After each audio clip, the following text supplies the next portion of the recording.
For decades, Bigfoot footage has consisted of brief, shaky clips that leave more questions than answers, with most recordings lasting mere seconds before the camera cuts away or the creature vanishes into the tree line. Today, we present 2 hours of the most spine-chilling encounters ever captured on film. Extended footage so disturbing and relentlessly terrifying that viewers have reported sleepless nights and an inability to venture into wooded areas. Recordings so intensely frightening that they've been banned from multiple platforms for being too psychologically disturbing.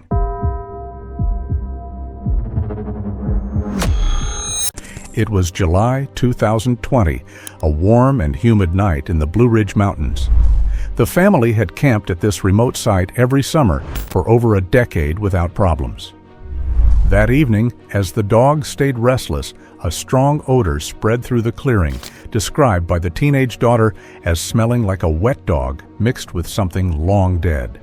Minutes later, slow, heavy steps began circling the campsite. The sound of each step came from a different direction, stopping whenever someone moved or spoke, as if whatever was out there was listening. At 11:15 p.m., the youngest child pointed toward the tree line. Partly hidden behind a large oak was a figure standing upright. It was estimated to be at least 8 feet tall, covered in dark, tangled hair. Its eyes reflected the campfire light with a faint amber glow.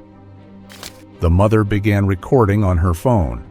The 4-minute clip captured quiet conversation, the steady movement of something large in the brush, and several low, guttural vocalizations. The figure remained within view for roughly 10 minutes, occasionally shifting its stance or leaning from side to side as if observing. The father later described its behavior as cautious but curious, noting that it never made a move toward the camp. The next morning, 18-inch tracks were found in the soft soil, showing clear toe impressions and a stride far longer than a human's.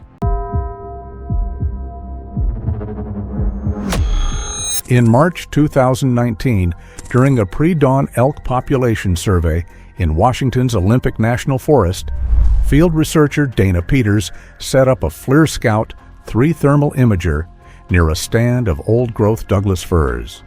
At precisely 2:47 a.m., with air temperatures hovering at 3 degrees Celsius and light winds under 3 miles per hour, the thermal unit captured a heat signature emerging from the tree line approximately 210 yards away.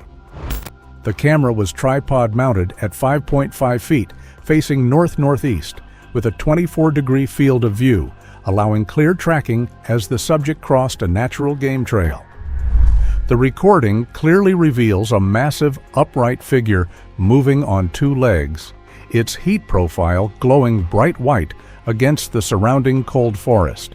Using nearby fir trunks for scale, measured later at an average of 32 inches in diameter, the figure's shoulder span is estimated at nearly 4 feet, and its height at roughly 8 feet. FLIR telemetry logged a surface temperature reading of 101.3 degrees Fahrenheit, consistent with a large endothermic animal. Most striking, the extremities register slightly cooler than the torso, suggesting robust peripheral blood flow, an adaptation seen in cold weather mammals. For nearly 6 continuous minutes, the figure moves with deliberate, fluid steps, following a loose arc instead of a straight line. Analysts later measured an average stride length of 51 inches, derived by mapping the heat footprints against flagged survey markers, spaced every meter along the trail. Twice it pauses, appearing to examine tree boles and low rock outcrops, before kneeling briefly near a small water depression, likely drinking as its heat signature lowers toward the ground and ripples form on the surface. At the 5-minute mark, the figure stops, turns toward the thermal unit, and stays motionless for nearly 30 seconds before walking back into the timberline. Analysts confirmed the heat signature matched a living organism. Some critics suggested it could be a human in insulated gear, but the height, gait, and temperature pattern made that unlikely.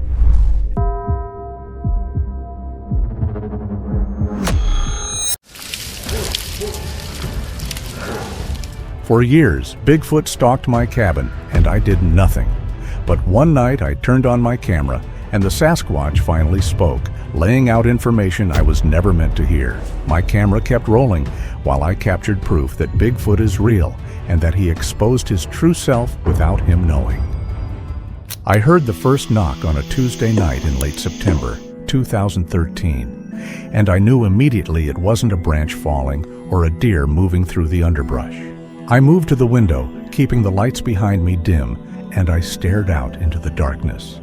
I'd lived alone in this cabin for nearly 3 years since retiring from photography work that had taken me all over the country, and I'd grown accustomed to the sounds of the forest, the way animals moved and called to each other.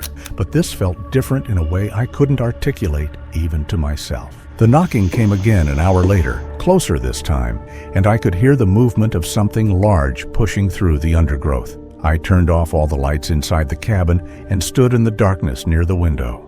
I could see movement at the tree line, something tall and broad that stayed just inside the shadows where the forest began.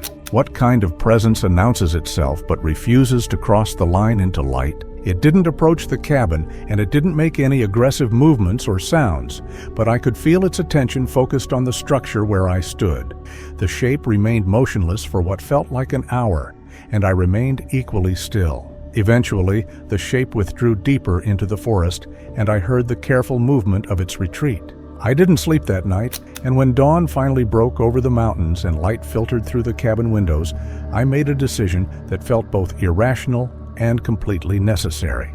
I prepared a plate of food, simple things like bread and cheese, and some leftover chicken from the night before, and I carried it outside to the edge of the clearing. I retreated back to the cabin, watching from the window. The plate remained untouched throughout the morning, and I began to wonder if I'd imagined the entire encounter, if isolation had finally started affecting my perception in ways I hadn't anticipated. But when I checked again in the early afternoon, the food was gone and the plate had been moved. It hadn't been knocked over or dragged away by scavengers, but instead sat upright on the same rock, positioned carefully as if someone had picked it up, emptied it, and then replaced it with deliberate precision. The plate was completely clean, not a crumb or smear remaining, and the surrounding area showed no signs of disturbance except for a single impression in the soft earth near the rock. The impression was enormous, easily twice the size of my own foot and shaped like a human footprint, but broader and with toes that spread wider than any person's would. I crouched down to examine it more closely, running my fingers along the edge where the weight had pressed deepest into the soil, and I felt a mixture of fear and fascination. I'd heard stories, of course. Everyone who spent time in remote wilderness areas had heard the tales and the speculation of Bigfoot, but I'd never given them serious consideration because my work had always focused on documented wildlife. If I'd spent my life chasing proof, what did it mean that proof had come to me instead? I continued the food offerings every morning, placing the plate in the same location and retreating to watch from the cabin. And every time the pattern repeated itself, with the food disappearing overnight and the plate being returned clean and upright.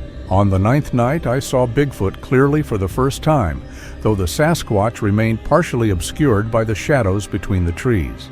He was massive, standing at least 8 feet tall, with shoulders that seemed impossibly broad, and he moved with a fluid grace that contradicted his size. He approached the rock where I'd left the food, moving in a crouch that brought him lower to the ground, and he paused frequently to look toward the cabin where I sat motionless on the porch. His eyes caught the faint light from the cabin windows, reflecting it back in a way that reminded me of a dog's eyes at night. But the intelligence behind that reflection was unmistakable and entirely different from any animal I'd ever photographed. Bigfoot reached the food and picked up the plate with both hands, holding it carefully as he examined the contents, and I could see the dexterity in his fingers as he selected pieces and brought them to his mouth. He ate slowly, and he never took his attention completely away from the cabin.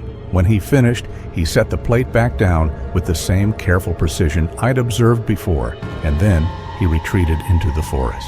This pattern continued for weeks, and gradually the distance between us decreased as his comfort levels seemed to increase. He began approaching while I was still visible on the porch, no longer waiting for me to go inside, and sometimes he would pause in his retreat to look back at me, his posture suggesting curiosity rather than fear or aggression. I started speaking to him softly during these encounters, nothing specific or meaningful. Just the sound of my voice offered as another form of communication, and I noticed that he would tilt his head slightly when I spoke, as if processing the sounds and trying to understand their purpose. If he was learning my voice, what else was he learning about me? Winter arrived early that year, bringing snow that transformed the forest into a landscape of white and shadow, and I worried that Bigfoot might migrate away, or that the harsh conditions would end our strange relationship. But he continued to come, his visits marked by tracks in the fresh snow that led from the deep forest to the clearing and back again, and I increased the amount of food I offered, adding more protein and fat to help him maintain his body heat through the cold months. His fur grew thicker and darker, and I could see the physical changes in him as he adapted to the season, his body becoming even more massive as he built up reserves against the scarcity of winter. One morning in late December, I found the first gift waiting near the cabin door. It was an antler, a large one from what must have been a mature elk, but the points had been deliberately dulled, filed or rubbed down until they were smooth and incapable of causing injury. I picked it up and examined it carefully, understanding immediately that this wasn't something he'd simply found and dropped randomly, but rather an object Bigfoot had modified and placed with intention. I carried it inside and set it on the table, and that evening when I placed the food offering, I added an extra portion and arranged it more carefully than usual, trying to communicate my appreciation through the only means available to us. The gifts continued sporadically over the following months, each one demonstrating thought and consideration that went far beyond simple animal behavior. Bigfoot brought me fruit that didn't grow anywhere in the immediate area, varieties that must have come from miles away in lower elevations where the climate was milder. He left bundles of medicinal plants that I recognized from my years of wilderness photography, plants that had specific healing properties and were traditionally used by indigenous peoples in the region. Most remarkably, he returned items I'd lost during hikes in the surrounding mountains. A water bottle I'd dropped near a stream 3 miles north, a lens cap that had fallen from my camera bag on a ridge to the east, objects that proved he'd been aware of my movements far beyond the immediate area of the cabin. Spring arrived with the usual explosion of life and color, and I noticed changes in Bigfoot's behavior that suggested a deepening of whatever relationship we'd developed. He began waiting openly near the tree line when I emerged in the mornings, no longer hiding or maintaining complete concealment.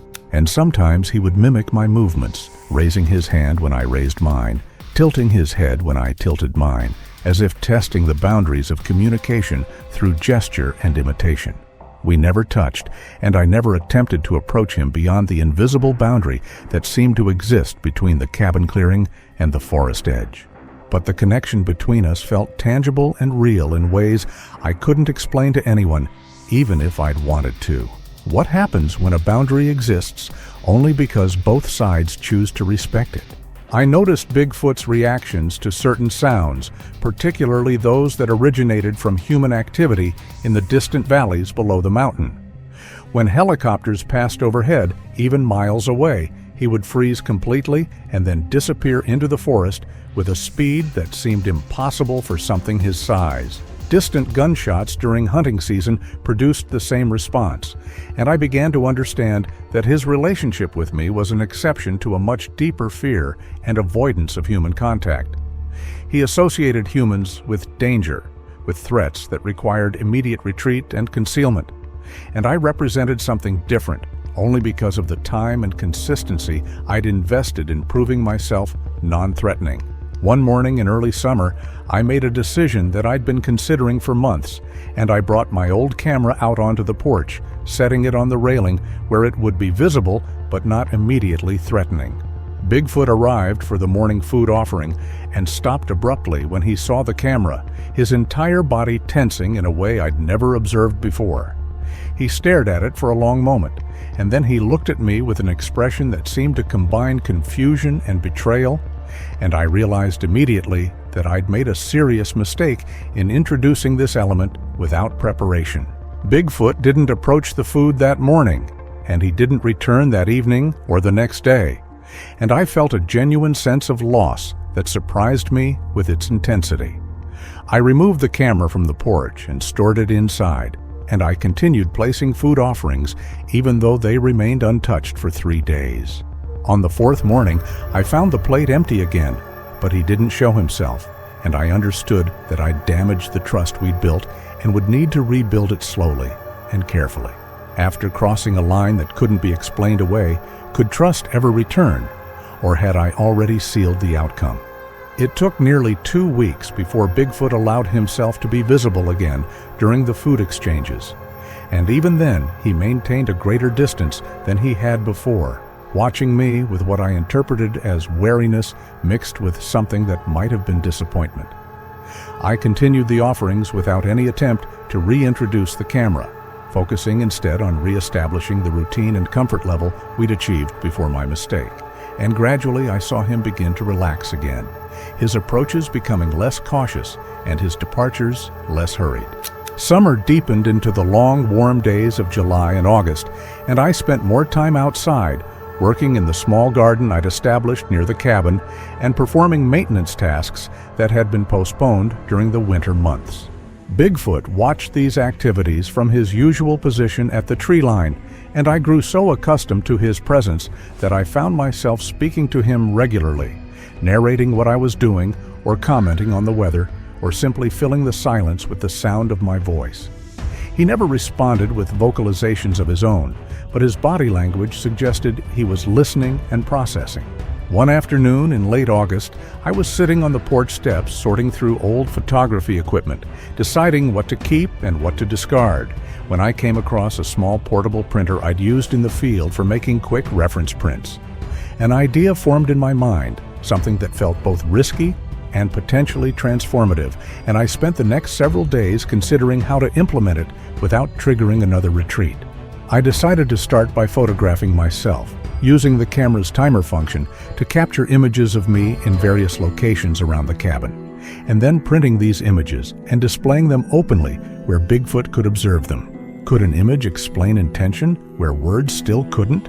I set up the first series of photos on the porch railing, images of myself standing near the garden, sitting on the steps, holding a plate of food, and I weighted them down with stones so they wouldn't blow away.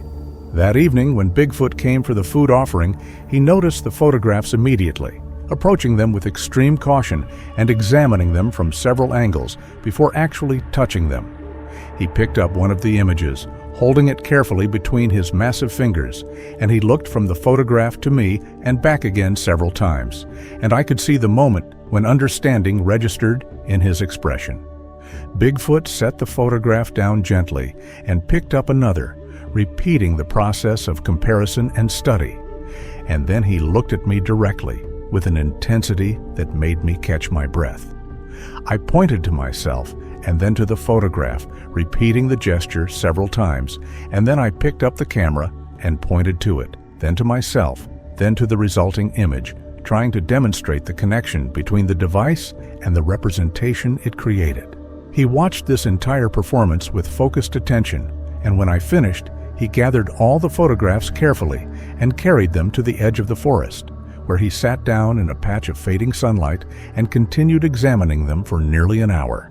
Over the next week, I repeated this process, creating more photographs of myself and leaving them in various locations around the clearing, and each time he collected them and studied them with the same intense focus. I began including photographs of other subjects as well, images of the forest and the mountains and the animals that passed through the area, building a visual vocabulary that might help him understand what I wanted to eventually ask of him.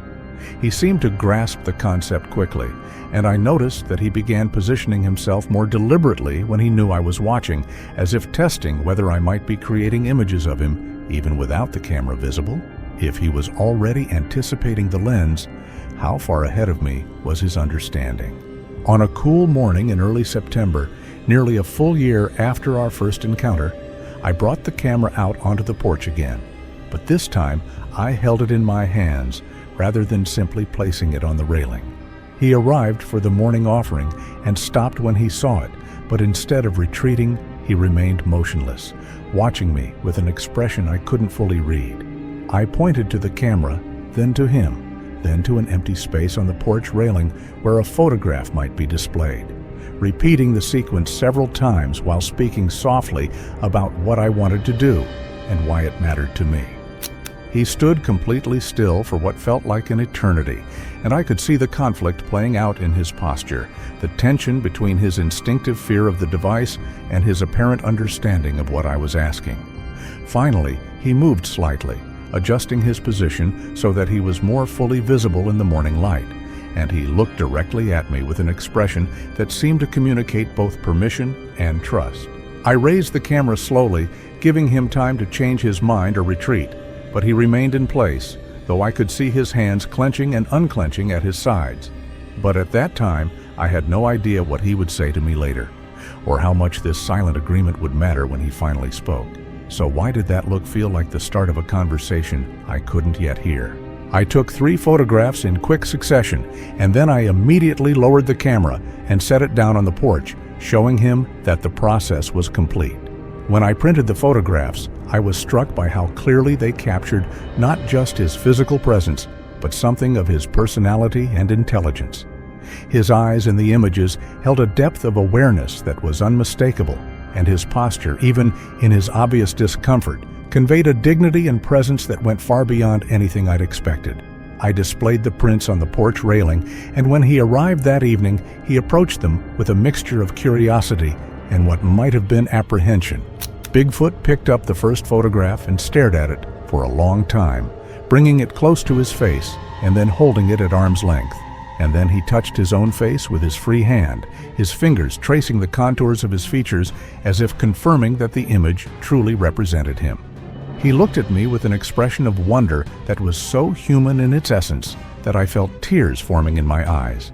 And he carefully set the photograph down and picked up the next one, repeating the process of examination and self-recognition. He spent nearly 2 hours with those images, studying them from every angle, and when he finally left, he carried one of them with him into the forest, holding it carefully as he disappeared into the shadows. The photography sessions became a regular part of our routine, though I was always careful to limit them and to watch for signs of stress or discomfort. He grew more comfortable with the camera over time, his poses becoming more natural and his reactions to the shutter sound less pronounced. I showed him every image I captured, printing them immediately and allowing him to examine them.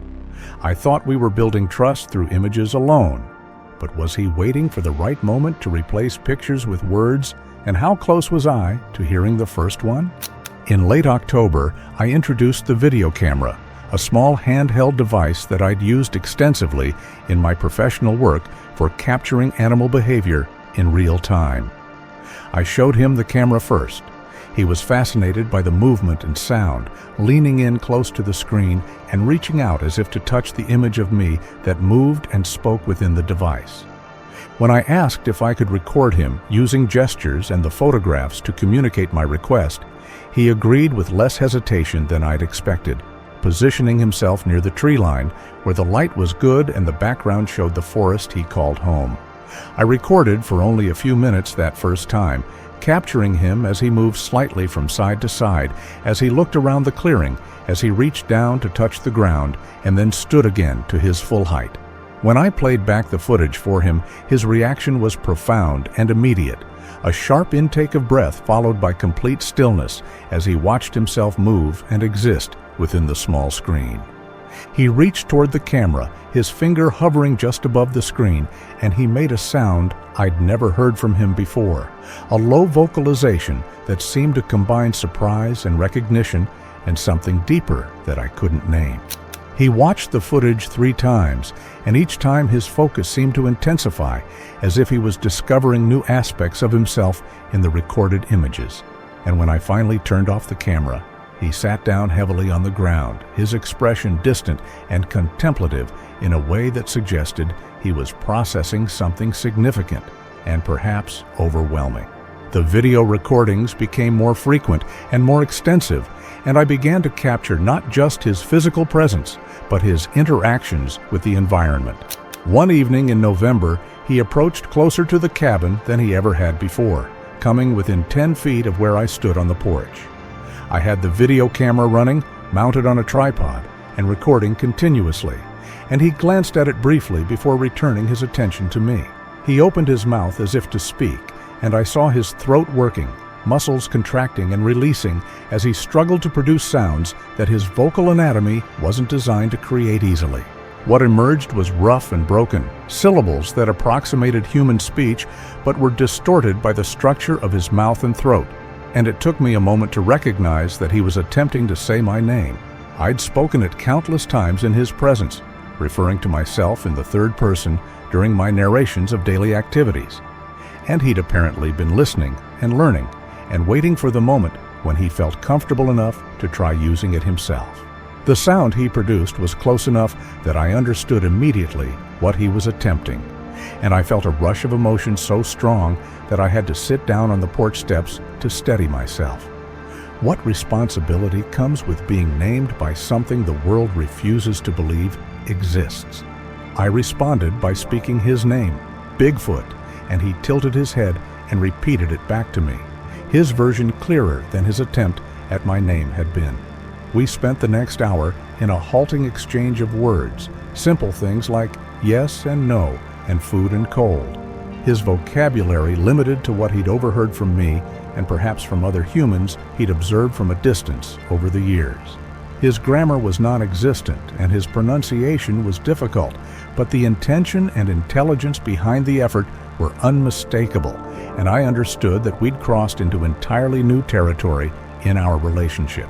Over the following years, his speech improved gradually, his vocabulary expanding to include more complex concepts, and his ability to string words together into simple phrases, developing through practice and repetition. He told me in broken fragments that I had to piece together carefully that he'd been injured when he was younger, something about his leg that had healed incorrectly and left him slower than the others of his kind. He communicated through gestures and simple words that his group had left him behind, that their social structure valued strength and speed, and that weakness was not tolerated or accommodated. He'd been alone for many years, he told me, moving through territories that other groups had abandoned or avoided, staying away from humans except to observe them from safe distances. Through the winter months, our conversations deepened and expanded, though they remained limited by his vocabulary and the physical difficulty he experienced in producing human speech sounds. He told me things about his kind that I would never have learned through observation alone, fragments of information that built into a broader understanding of a species that had remained hidden and largely unknown despite sharing the continent with humans for thousands of years. He explained that his people could live for very long periods, that some of the elders in the groups he'd known as a younger individual had been alive for nearly 100 years, their knowledge and memory spanning generations of human activity and environmental change. What secrets survive when a species chooses hiding over extinction? Bigfoot told me that his kind had once been less fearful of humans, that there had been a time in the distant past when limited interaction occurred, when his people and mine had maintained a cautious but not entirely hostile relationship. But firearms had changed everything, he said. The ability of humans to kill from a distance without physical confrontation had made his kind retreat deeper into wilderness areas and adopt strict avoidance behaviors that were now fundamental to their survival. The cameras, he explained haltingly, were almost as feared as guns because his people had learned that being photographed often led to being hunted, that images brought more humans with weapons and traps and intentions that ranged from capture to killing. He'd overcome this fear with me, he said, because the years of consistent peaceful interaction had convinced him that I represented something different. But he made it clear through repeated emphasis that no other human could be trusted with the knowledge of his existence or location. Spring arrived again, marking 7 full years since our first encounter, and I noticed changes in his behavior that I couldn't immediately interpret. When I asked him what was wrong, he struggled to explain, his limited vocabulary inadequate for conveying whatever concern was occupying his thoughts. Bigfoot repeated the word others several times, and he gestured toward the deeper forest with movements that suggested distance and direction. I understood that he was trying to warn me about something, that other members of his kind were approaching or might approach, but I couldn't determine whether this was a normal occurrence or something that worried him specifically. In early May, on a morning that began like dozens of others before it, everything changed in a span of minutes that felt both impossibly fast and horribly slow. I'd placed the morning food offering and had returned to the porch with my video camera, recording as I usually did, when he emerged from the tree line moving faster than normal, his posture conveying urgency and fear. He looked directly at me and vocalized a single word, "Run." And then he turned toward the forest behind him as shapes materialized from the shadows between the trees. There were 4 of them, all larger than him, all moving with a coordinated precision that spoke of planning and purpose, and they ignored me completely as they converged on him from multiple angles. He didn't attempt to flee or fight, instead dropping to a submissive crouch that seemed to be some form of surrender or acknowledgement of their authority. But this didn't stop or even slow their attack. They struck him with closed fists and open palms, blows that landed with sounds like wood striking wood, and he absorbed the punishment without resistance, his only reaction a series of low vocalizations that might have been words in his own language or simply expressions of pain. The beating continued for several minutes, systematic and thorough, and when they finally stopped, he was lying motionless on the ground, his breathing labored, and his body showing obvious injuries. The largest one vocalized something, sounds that were clearly language, but in a register and pattern I couldn't begin to interpret, and the others responded by producing lengths of vine and flexible branches that they used to bind his arms and legs, working with a practiced efficiency that suggested this wasn't the first time they'd performed such an action. They lifted him between them, 2 supporting his upper body and 2 his lower half, and they began carrying him toward the forest, moving in a direction different from the one they'd arrived from. He turned his head toward me once during this process, and our eyes met across the clearing, and I saw in his expression a complexity of emotions that I couldn't fully parse, but that included resignation and sorrow and perhaps apology. Then they were gone, disappeared into the forest as completely as if they'd never existed, and the clearing was silent except for the sound of my own breathing and the quiet mechanical whir of the camera still recording on its tripod. I stood on the porch for a long time after they'd vanished, my body refusing to move, my mind cycling through the events I'd just witnessed and trying to find some action I could take or response that would make sense. But there was nothing, no authority I could contact without betraying him further. I never saw him again after that morning, and the forest around the cabin became truly empty in a way it hadn't been even before our first encounter. The gifts he'd hidden remained where he'd placed them, slowly deteriorating through exposure to weather and time, and I left them undisturbed as a kind of memorial to what we'd shared. The food offerings I continued to place for weeks afterward were never touched, eventually attracting only conventional wildlife that had no understanding of the ritual's significance or history.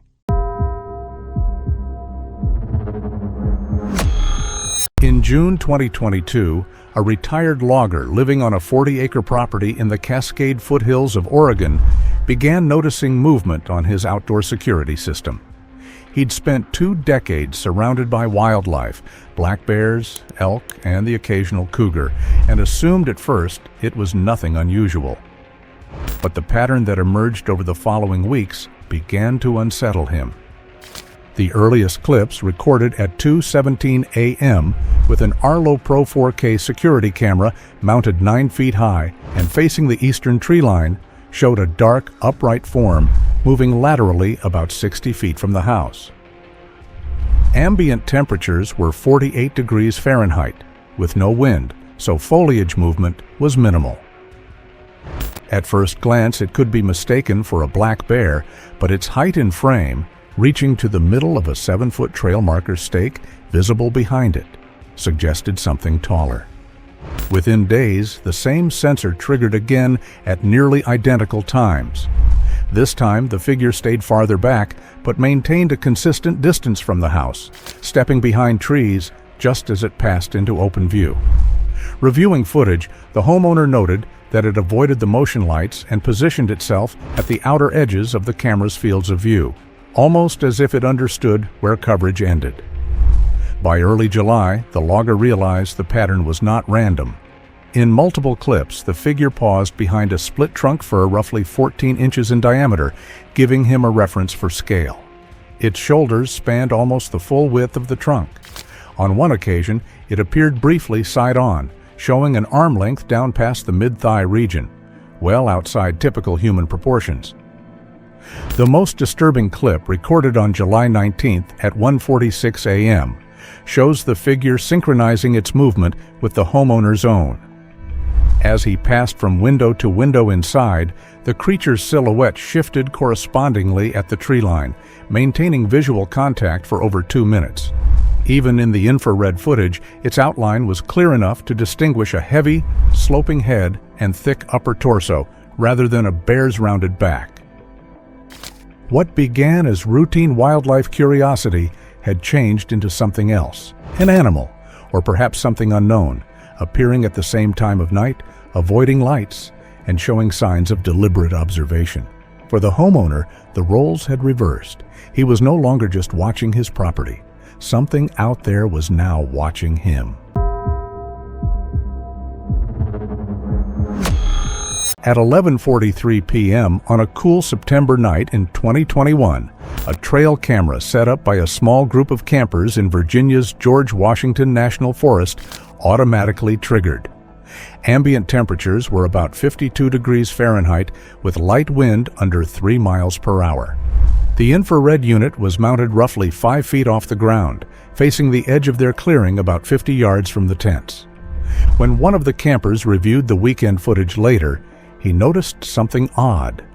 In a clip that otherwise showed only the campsite and the glow of their fire, a pale, upright figure was just visible, partially hidden behind a mature pine trunk about 18 inches in diameter. Its outline was faint, but distinct enough to stand out from the tree. No one in the group had seen it in real time. Only the camera recorded it.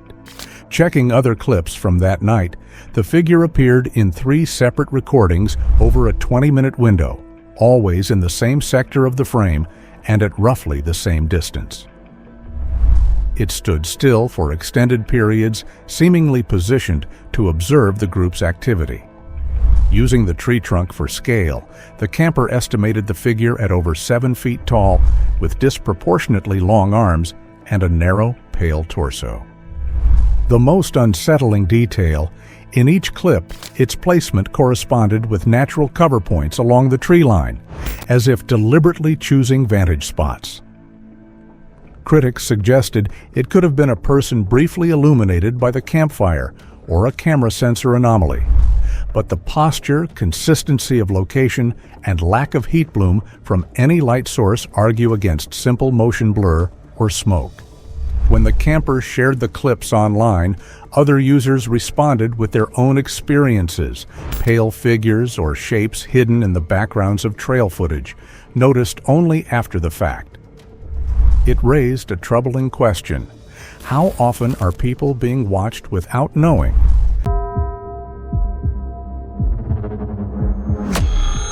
In November 2021, deep in the backcountry of northern Alberta, professional hunting guide Mark Ellison retrieved footage from a Reconyx Hyperfire 2 trail camera placed nearly 30 miles from the nearest service road. The camera, mounted at 6 feet high and angled slightly downward over a game corridor, had recorded something extraordinary during one of the coldest nights of the year. The timestamp reads 11:43 p.m. Weather logs for that night confirm ambient temperatures at 10 degrees Fahrenheit with winds below 5 miles per hour and 8 inches of fresh snow on the ground. The conditions were harsh enough that no other human tracks were found anywhere within a 2-mile radius. In the footage, a towering, upright figure emerges from the tree line, moving left to right across the camera's 45-degree field of view at an estimated distance of 35 feet. Using nearby lodgepole pines for reference, Ellison later measured the subject's height at roughly 8 feet 2 inches. Its shoulders appear massive, spanning nearly half the width of the frame. Each step leaves a clear impression in the powder, and by comparing post-to-post spacing on a nearby barbed wire fence, measured later at 96 centimeters apart, the average stride length was calculated at 52 inches, nearly double that of an average human. The creature moves with surprising ease, showing no sign of struggle in the deep snow. Its arms swing naturally, and puffs of visible breath rise into the frigid air. Thick, dark hair covers its body, matted with frost along the lower legs, evidence it had been moving through snowpack for some time. Even more striking, this was not a single fleeting appearance. Over the next 2 hours, the figure triggered 3 additional cameras set up along the same remote route, suggesting it was not merely passing through, but actively traveling within its home range. Each recording captured the same fluid gait and unhurried pace, always sticking to the narrow trail corridor. Skeptics argued that the footage might show a tall person in insulated gear, but the stride length, lack of visible seams or gear reflectivity, and multiple camera angles all make that explanation unlikely. On March 11, 2018, wilderness photographer Marcus Hale began a solo week-long trip in the forests of northern Michigan. Conditions were calm, with evening temperatures around 34 degrees Fahrenheit.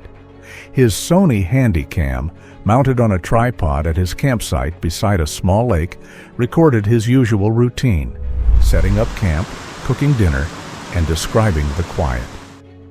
That calm changed at dusk. In his final clip, Marcus remarks on the silence. No bird calls or insects for hours. He dismisses it as weather, but his uneasy glances toward the tree line suggest otherwise. Later, inside his tent, Marcus quietly spoke about preparing for the next morning's shots, but then his expression suddenly shifted. He froze, raised a hand toward the camera, and appeared to be reacting to a sound just outside the tent. The microphone captures heavy, uneven footsteps circling the tent and deep, coarse breathing. For nearly half a minute, the steps stop directly outside. Marcus's own breathing grows shallow and fast. Then, a low, rumbling growl resonates through the nylon walls, followed by the tent shuddering as if brushed from outside. The camera shakes in his hands before the footage cuts to black. Marcus was reported missing 3 days later. Search teams found the tent still standing, gear undisturbed, but no trace of him. His camera was discovered 20 yards away in brush, the memory card still intact. Skeptics suggested the noises could have been a bear encounter or wind distortion. Yet the recording captured bipedal pacing rather than four-legged movement, and the tent showed no claw or tear marks typical of bears. Days later, his final video was uploaded, leaving thousands of viewers debating what stalked his camp that night. A family living on the edge of state land in rural Washington had been dealing with an unusual problem. Every few nights, they'd wake to find new damage along their wooden fence. Splintered boards, bent posts, and deep gouges that looked more like claws than tool marks. Black bears and trespassers were both common in the area, but these breaks didn't match the claw spacing or weight pattern of any bear they'd seen before. To get answers, the homeowners installed a security camera aimed directly at the fence line. It had an infrared mode and recorded continuously, saving motion-triggered clips to an SD card. They weren't expecting much more than another animal on film. The first clear footage came on an overcast October night, just before 2:34 a.m. In the infrared image, a faint, upright form appeared at the edge of the trees and moved deliberately along the fence. Based on the fence height and nearby posts, the shape stood well over 7 feet tall.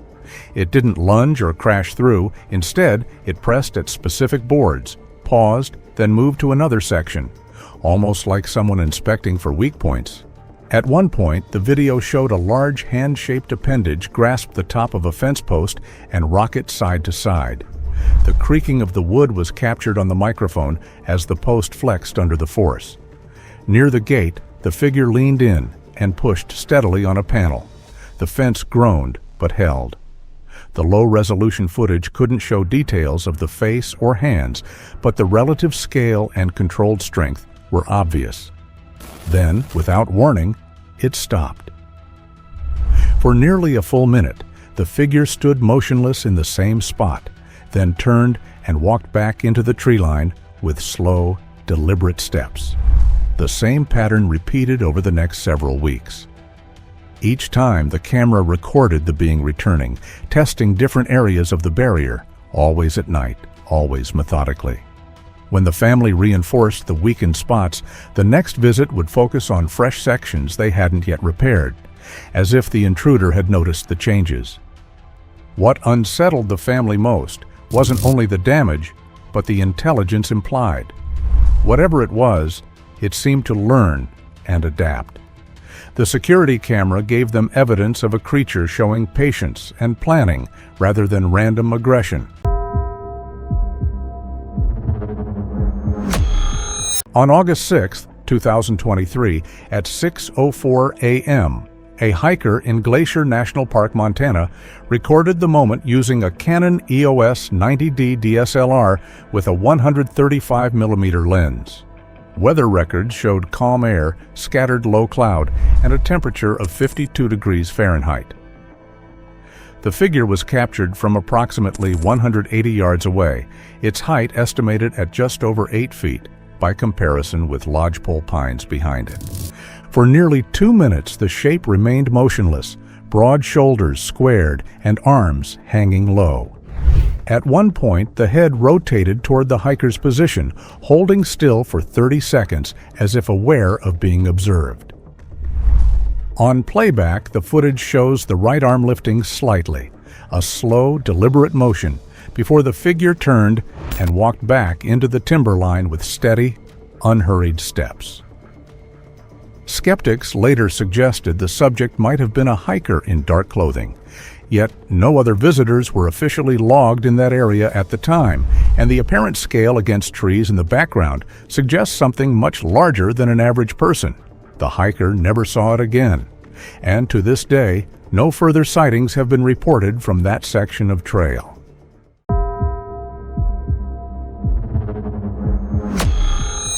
Wait up!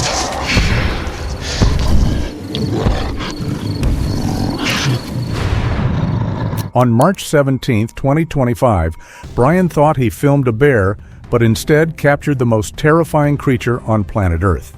The disgustingly large Sasquatch didn't hesitate and went after him, and what investigators later discovered about his sighting turned this story into the darkest Bigfoot encounter ever seen. When Brian Phillips parked at the Farley's Prairie Trailhead in Ocala National Forest around 2 p.m., planning a simple 4-mile loop through the pine flatwoods. The temperature sat at 73 degrees, and the forest was unusually quiet. He had covered roughly a mile and a half when he noticed something moving through the palmetto scrub approximately 200 feet ahead. His first assumption was a black bear, common in this part of the forest.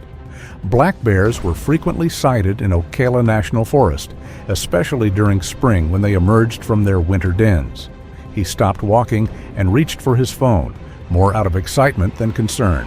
The figure moved between 2 longleaf pines, and Brian activated his camera. Through the screen, he watched as the shape emerged into a small clearing. It was walking upright. The stride was too long, the proportions completely wrong for a human.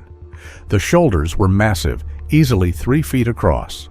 Brian estimated the height at around 7.5 feet, though the uneven terrain made precision difficult. Dark brown hair covered the entire body, matted and thick.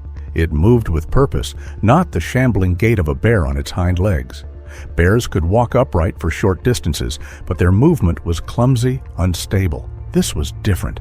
Each step looked natural, balanced, as if walking on 2 legs was its primary mode of movement. Brian kept the phone steady, trying to capture as much detail as possible. The creature moved through dappled sunlight, filtering through the pine canopy. In the brighter patches, the hair appeared lighter, almost reddish-brown. In the shadows, it looked nearly black. The head sat directly on the shoulders with almost no visible neck. When the creature turned slightly, Brian could see the profile. The forehead sloped back sharply from the pronounced brow. The jaw jutted forward. It was not a bear. It was not a person. Brian's recording shows 47 seconds of this initial sighting. The creature moved from left to right across the clearing, never looking in his direction. Its arms swung naturally at its sides, longer than human arms, reaching past where the knees would be. The legs were thick and powerful, each step covering nearly 4 feet of ground. When it reached the far tree line, it paused. The head turned slightly, profile visible for just 3 seconds. The face showed a pronounced brow ridge and a flat nose. Then it disappeared into the dense understory. Every instinct told Brian to return to his vehicle. The parking area was less than 2 miles back.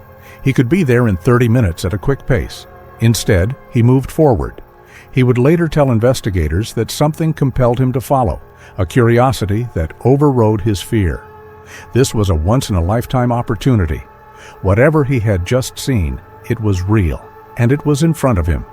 He stayed on the trail for another 100 feet, then stepped off into the palmetto.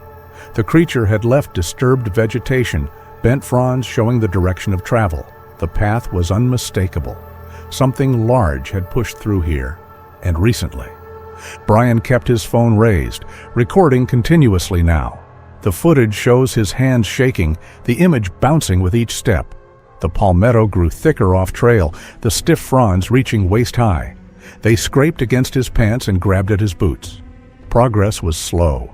He had to push through with his free hand while keeping the camera up with his right. Sweat began to form on his forehead, despite the moderate temperature. The exertion combined with adrenaline made his breathing heavier. He tracked the disturbances for roughly 300 feet, moving deeper into an area where the pines grew denser and the understory thickened with saw palmetto and gallberry. The canopy blocked much of the afternoon sun. Shadows stretched across the forest floor. The temperature felt cooler here, away from direct sunlight. His video timestamp showed 2:17 p.m. when he stopped again. Something had changed in the forest. The usual sounds, the distant birds and rustling of small animals, had ceased completely. Brian panned his camera slowly from left to right. The recording captured his breathing, faster now, and the crunch of dry pine needles under his boots. He stood completely still, listening. Nothing. The silence felt heavy, oppressive. Movement flickered in his peripheral vision. He spun left, camera following.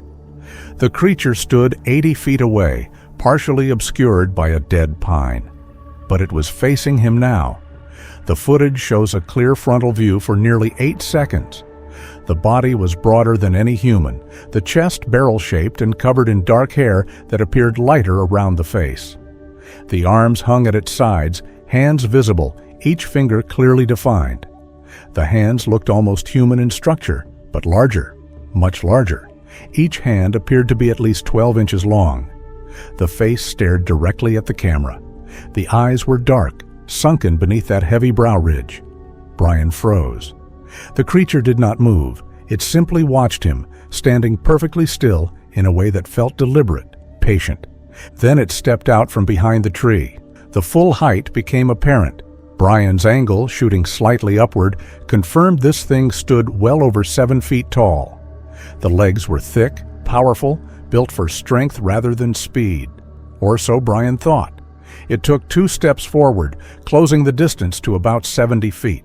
Each step was measured, controlled. Brian's camera lowered slightly, his arm wavering. The footage becomes less steady. His hands were shaking more now. The creature took another step. Brian backed up.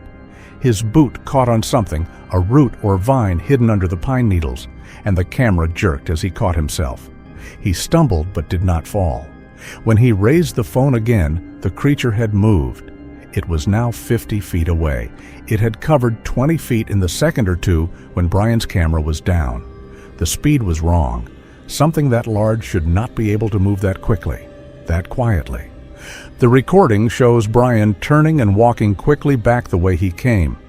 He kept the camera pointed behind him, over his shoulder. The creature followed. It matched his pace, maintaining the 50-foot distance. The spacing felt intentional, not close enough to be an immediate threat, but close enough to maintain pressure. Brian increased his speed. The creature did the same. Its movements remained smooth, efficient. The footage captured nearly 2 minutes of this pursuit. The creature never closed the gap further, but it never fell behind. It walked with the same steady, powerful stride. Its head remained fixed on Brian, tracking his movement through the forest. The eyes never left him. Brian glanced forward to navigate, then back to check the creature's position. Each time he looked back, it was still there, still maintaining that exact distance. The precision felt wrong. Animals did not behave this way. They either attacked or they fled. This was something else entirely. Brian reached the area where he first left the trail. He scrambled up onto the path, nearly dropping his phone. The footage shows dirt and vegetation, then the trail ahead as he turned to run. He looked back one more time. The creature stood at the edge of the trail, 40 feet away now. It had stopped moving. Brian ran. The recording went dark as he shoved the phone in his pocket, but the audio continued. His breathing came in gasps, his footsteps pounding on the hard-packed sand trail. The audio captured something else. A sound that started low, almost a rumble, then rose in pitch. It lasted perhaps 5 seconds, unlike anything in the Florida wilderness. Not a bear, not a panther, not any known animal. The vocalization seemed to come from multiple directions, echoing through the pines. Brian's running footsteps stuttered, slowed. The camera came back out of his pocket. The footage shows the trail ahead, empty. Brian turned in a full circle, nothing visible in any direction. He moved forward again, no longer running but walking fast. His breathing had settled slightly. The trail curved ahead, returning toward the prairie. Brian checked behind him every few seconds. The forest remained empty, but something felt wrong. He later described it as a pressure, a sense of being watched from all sides. The footage shows him scanning the tree line continuously. At 2:31 p.m., roughly 14 minutes after the initial sighting, he was approximately half a mile from his vehicle. A crack echoed through the forest. The sound was sharp, loud like a gunshot. Brian spun toward the sound. His camera captured a pine branch, easily 6 inches in diameter, falling to the trail 30 feet ahead. It hit the ground with a heavy thud that sent up dust. The branch had broken cleanly, snapped near the trunk. There was no wind. The air was still. Pine branches did not simply break on their own. Brian approached slowly, his footsteps hesitant. The footage shows him looking up into the canopy. The tree where the branch had broken stood at least 40 feet tall. Nothing visible in the upper branches. No movement. He stepped around the branch and continued. His pace had slowed considerably now. He checked the forest on both sides constantly. 20 feet later, another crack. This time from the right side of the trail. Another branch, this one even larger, perhaps 8 inches across. It crashed through the understory, breaking smaller branches on its way down. It landed 15 feet from where Brian stood. The impact shook the ground slightly. Brian could feel it through his boots. He stopped walking completely. His breathing was audible on the recording now, coming in short, quick bursts. He raised his camera, filming the forest on both sides. The footage shows dense vegetation, shadows between the trees. The palmetto was too thick to see more than 20 feet in most directions. He called out, asking if anyone was there. His voice carried through the quiet forest, sounding small and uncertain. No response came, not a sound. He waited for perhaps 15 seconds, the camera still rolling. Nothing. He started moving again, faster now. His walk was almost a jog. The trail straightened ahead, offering a clear view for perhaps 100 feet. Brian focused on that distant section, on reaching open ground. If he could get back to the prairie, to the trailhead, he would be safe. The parking area felt impossibly far away now, though it was less than half a mile. The third branch came from directly overhead. The crack was louder, sharper. It sounded closer. Brian looked up just as it fell. The footage captured his dive to the side, the camera swinging wildly. Sky, trees, ground, all blurred together. He hit the ground hard, landing on his left side. The impact knocked the wind from his lungs. The phone flew from his hand, tumbling through the air. It landed in the palmetto, camera facing the trail. The branch, nearly 8 feet long and as thick as a man's thigh, slammed into the trail where he had been standing. The impact sent up a cloud of dust and pine needles. If Brian had not moved, if he had been even a second slower, the branch would have struck him directly. The phone landed in the palmetto, camera facing the trail. The angle showed Brian on his hands and knees, scrambling to his feet. He looked up into the canopy, then all around. His mouth moved, words inaudible on the recording. He stepped toward where the phone lay, reaching down. Before he could grab it, a rock struck the ground 3 feet from the phone. The rock hit with force, embedding itself slightly in the soft sand. Then another, landing between Brian and the device. The rocks were substantial, each the size of a softball. They came from the right side of the trail. Brian jerked back, stumbling. A third rock hit closer to the phone, then a fourth. They formed a pattern, a line across the trail. Brian changed direction, moving left, circling to reach his phone from a different angle. More rocks pelted the trail, 5 more in rapid succession. They fell with precision, each one landing exactly where Brian was trying to move. They formed a line, as if thrown deliberately to block his path. The spacing was too exact to be random. Brian stopped. He stared in the direction the rocks were coming from. The footage, from its position in the undergrowth, captured his profile. His body language showed tension, hands raised slightly in front of him. Defensive. He took a step back, then another. His head turned slowly, scanning the tree line, looking for the source. Something massive moved through the palmetto on the right side of the trail. The vegetation shook violently, fronds bending and breaking. Something large was pushing through, and it was not being careful about stealth anymore. The sound grew louder, closer. Brian turned to run. The footage captured his legs as he passed the phone, sprinting down the trail. His boots kicked up sand with each stride. The sounds of breaking vegetation grew louder.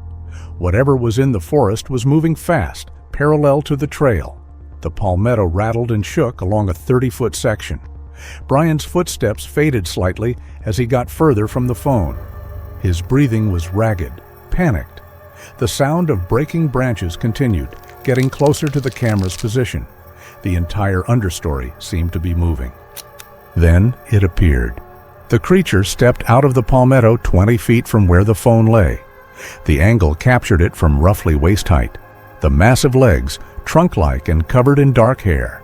Each leg was thicker than any human thigh, the muscles visible even through the hair as it moved.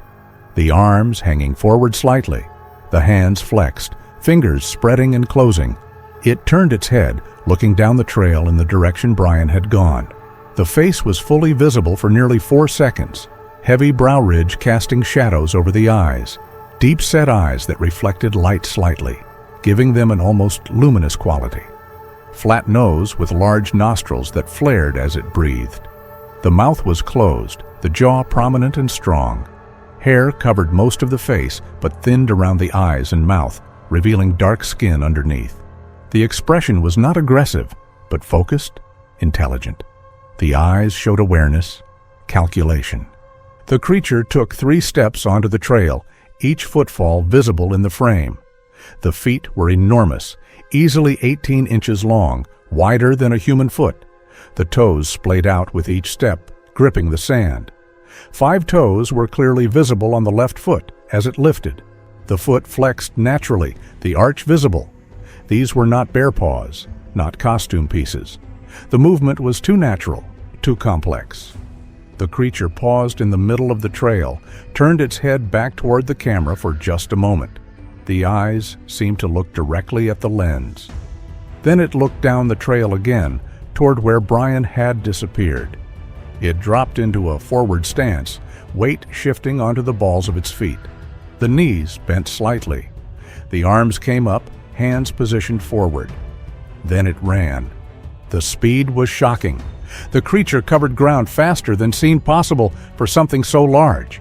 Its gait was not quite human, the stride too long, each step covering nearly 6 feet. The arm swing was too pronounced, the arms pumping with tremendous force. But it was clearly bipedal running, not the quadrupedal gallop of a bear. The power in each stride was visible in how its feet struck the ground, sending up small clouds of sand. Within 3 seconds, it had disappeared around the curve in the trail.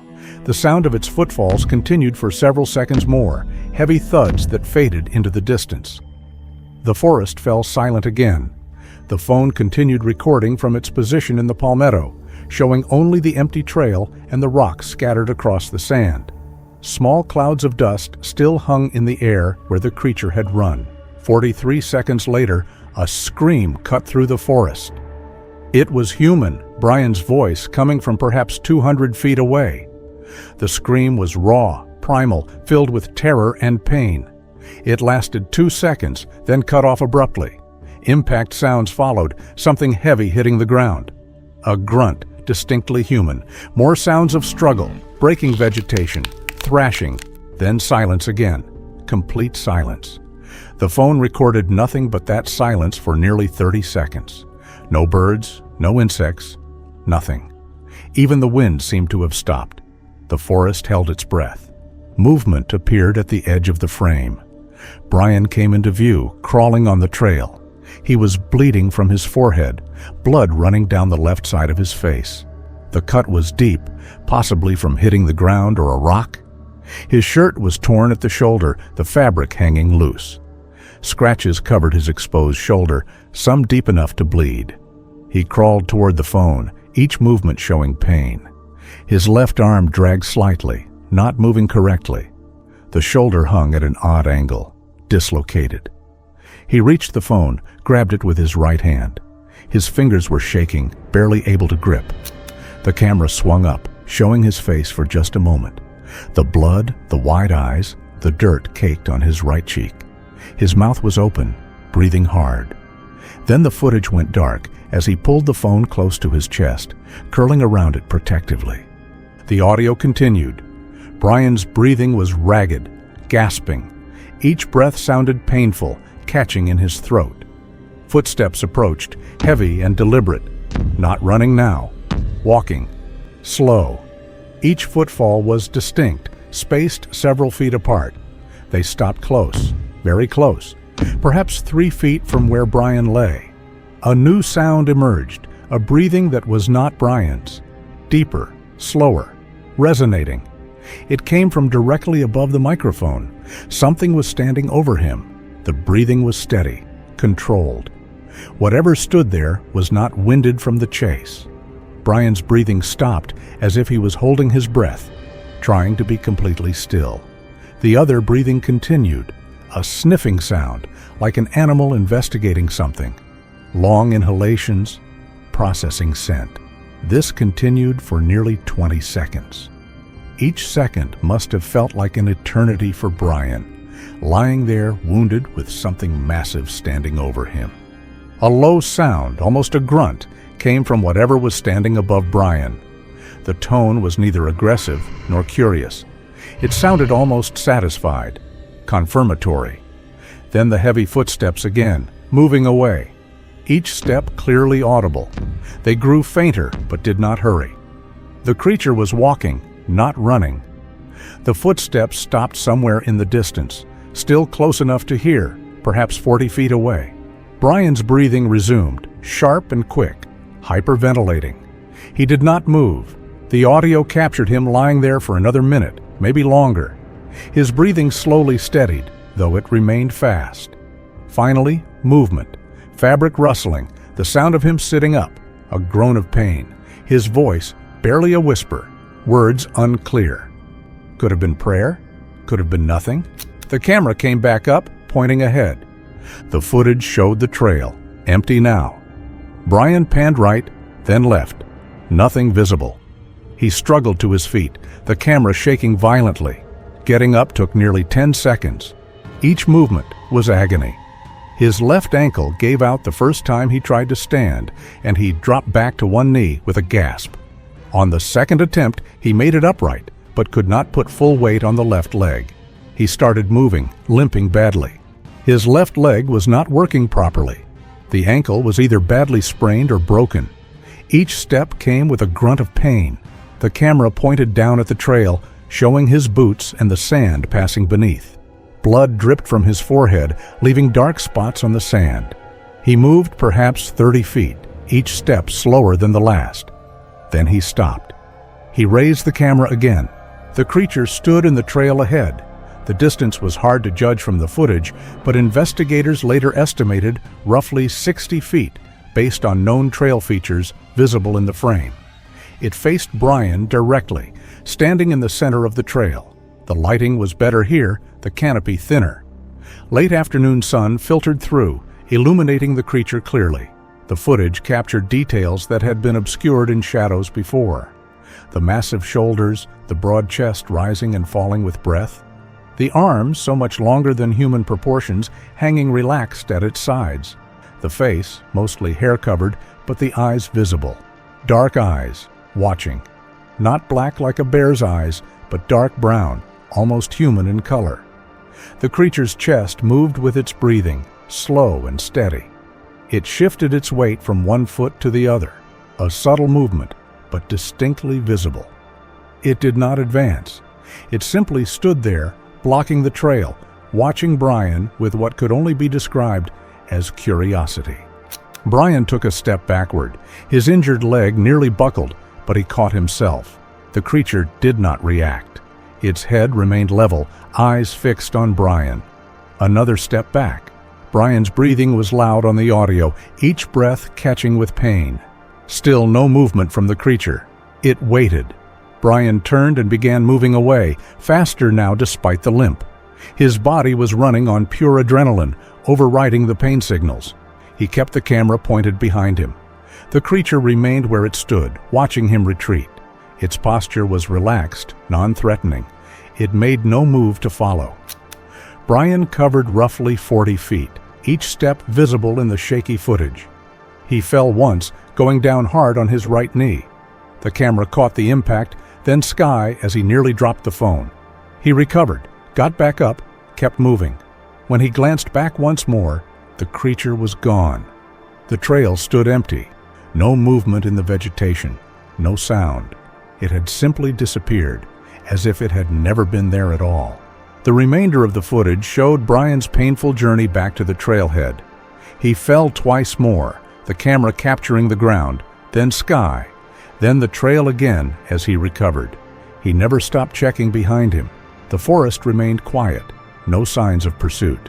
At 2:49 p.m., he reached the parking area. His vehicle was the only one there. The footage showed him fumbling with his keys, dropping them once before getting the door open. The recording ended as he collapsed into the driver's seat. Brian drove directly to Advent Health Waterman in Tavares, 35 miles from the forest. Medical records show he arrived at 3:27 p.m.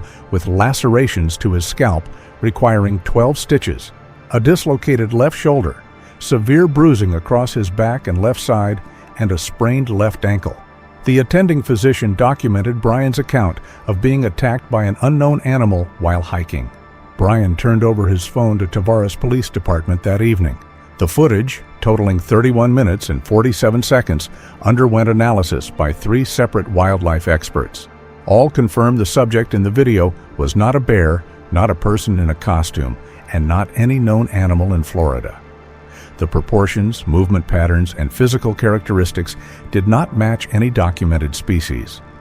Frame-by-frame analysis of the clearest shots showed details impossible to fabricate with 2025 consumer technology, including individual hair movement, muscle definition beneath the hair, and micro-expressions in the facial features. Florida Fish and Wildlife Conservation Commission investigated the location 3 days after the incident. Officers found disturbed vegetation consistent with Brian's account, broken branches at the reported locations, and impressions in soft ground near the trail. One clear track measured 17 inches long and 9 inches across at the widest point. Casting was attempted, but the ground conditions produced only a partial mold. The investigation report concluded that Brian had encountered something in Ocala National Forest, but could not determine what species. Brian Phillips recovered from his physical injuries within 8 weeks. He has refused all media requests and will not disclose the exact trail location beyond the general area of Farlow's Prairie. In his single statement to investigators, he described the moment the creature stood over him as the most terrifying experience of his life, not because of what it did, but because of what it chose not to do. The footage remains the clearest, most detailed Bigfoot evidence ever captured in Florida, and the only documented case of physical contact with injuries requiring medical treatment. Dude, what is that? It's Yeti. I'm not kidding. That thing's, we've seen it multiple times. Oh my God. It's coming over here. It's coming. Recorded in October 2004, deep within Northern California's Six Rivers National Forest, two field researchers set a Bushnell HD trail camera on the edge of a narrow clearing. At 11:43 p.m., with ambient temperatures at -1 degree Celsius and wind speeds below 2 miles per hour, the camera, mounted roughly 6 feet off the ground and angled slightly downward, triggered automatically. Its infrared sensor captured a massive upright figure crossing the clearing about 40 feet away, moving calmly from left to right. Frame-by-frame analysis shows a subject standing just under 8 feet tall, its body covered in dense, dark hair that reflects faintly under IER. Using nearby fence posts for scale, later measured at 96 centimeters apart, frames 312 through 318 reveal an average stride length of approximately 52 inches. The figure's shoulders nearly match the width of a young pine tree behind it, and its long arms swing in a natural pendular motion as it walks. Its head tilts slightly downward, revealing a broad, sloping forehead and deep-set eye sockets, before it turns and strides toward the timberline. The entire encounter lasted 59 seconds before the figure disappeared into the forest. When computer scientist Dr. Bryce Fox digitally enhanced the footage in 2023, muscle flexion in the quadriceps and deltoids became clearly visible beneath the fur, a level of anatomical realism that costume experts agree would have been nearly impossible to fake with early 2000 suit technology. Most striking, the clarified footage revealed a second, smaller figure in the background, partially obscured by brush, possibly a juvenile moving in parallel. Skeptics argue the footage could still depict a very tall human in a fabricated suit, or that the IR camera's motion blur may exaggerate its stride length. Yet given the measured distances, windless conditions, and visible muscular dynamics, researchers suggest the probability of a hoax is considerably reduced. In late September 2023, professional photographer Steve Johnson was conducting aerial surveys in Washington's North Cascades using a DJI Mavic 3 drone equipped with a 4x3 CMOS Hasselblad camera. Conditions were clear, with visibility exceeding 10 miles and temperatures around 57 degrees Fahrenheit. At an altitude of 400 feet, the drone recorded what appeared to be at least 9 upright figures moving in single file along a narrow mountain pass roughly 1,200 yards from the lens.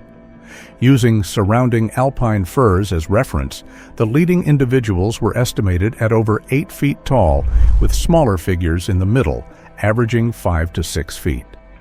Their stride length, measured against trail switchbacks, averaged 50 inches. The formation suggested coordinated behavior. Larger figures appeared to flank the smaller ones, offering protection while maintaining steady pace. At least one subject seemed to carry an elongated object, though resolution prevented clear identification. The drone tracked the group for over an hour, capturing repeated footage of organized movement rather than random wandering. Skeptics suggested the figures could have been hikers distorted by distance or lighting. Yet thermal imaging from follow-up flights showed consistent heat signatures well above human body size, and the coordinated file mirrored migratory patterns rather than recreational travel. Local tribal elders, when shown the footage, confirmed the route matched traditional seasonal trails long used to cross the mountains. On June 4, 2024, a girl recorded Bigfoot having a horrifying conversation with her for multiple minutes.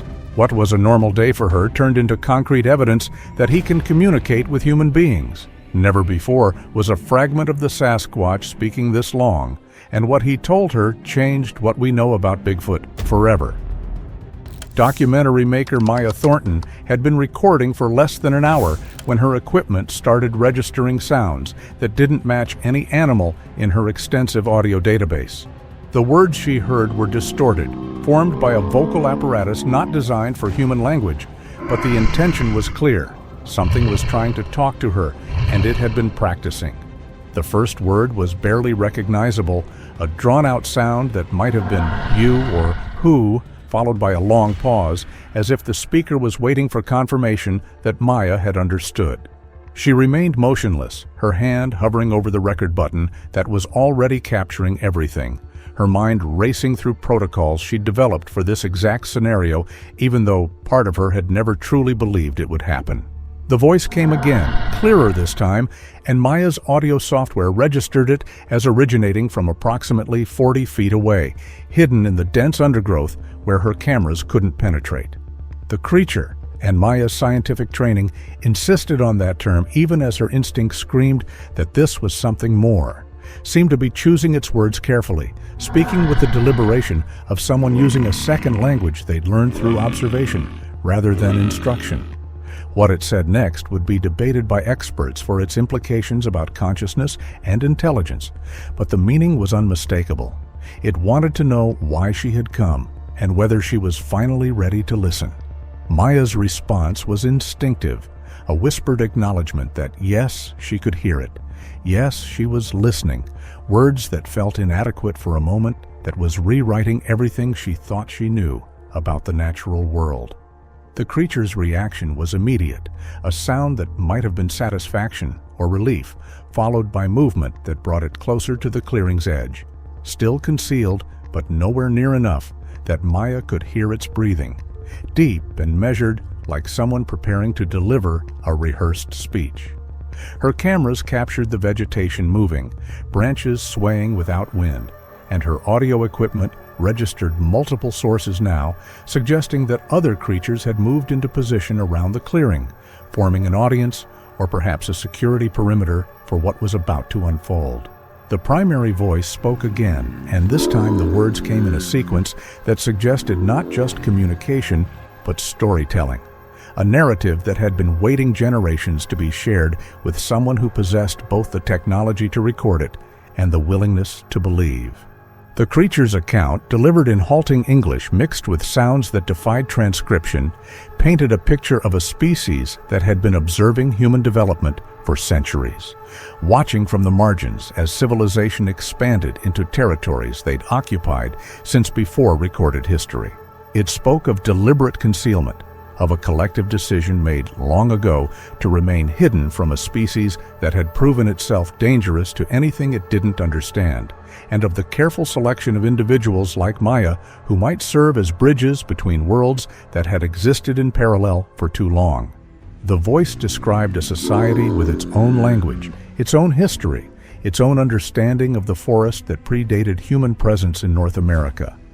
And it spoke with a sadness that transcended species about the shrinking territories and the growing difficulty of maintaining separation from a human population that was pushing into every remaining wild space. Most disturbing was its explanation for why it had chosen to break centuries of silence now.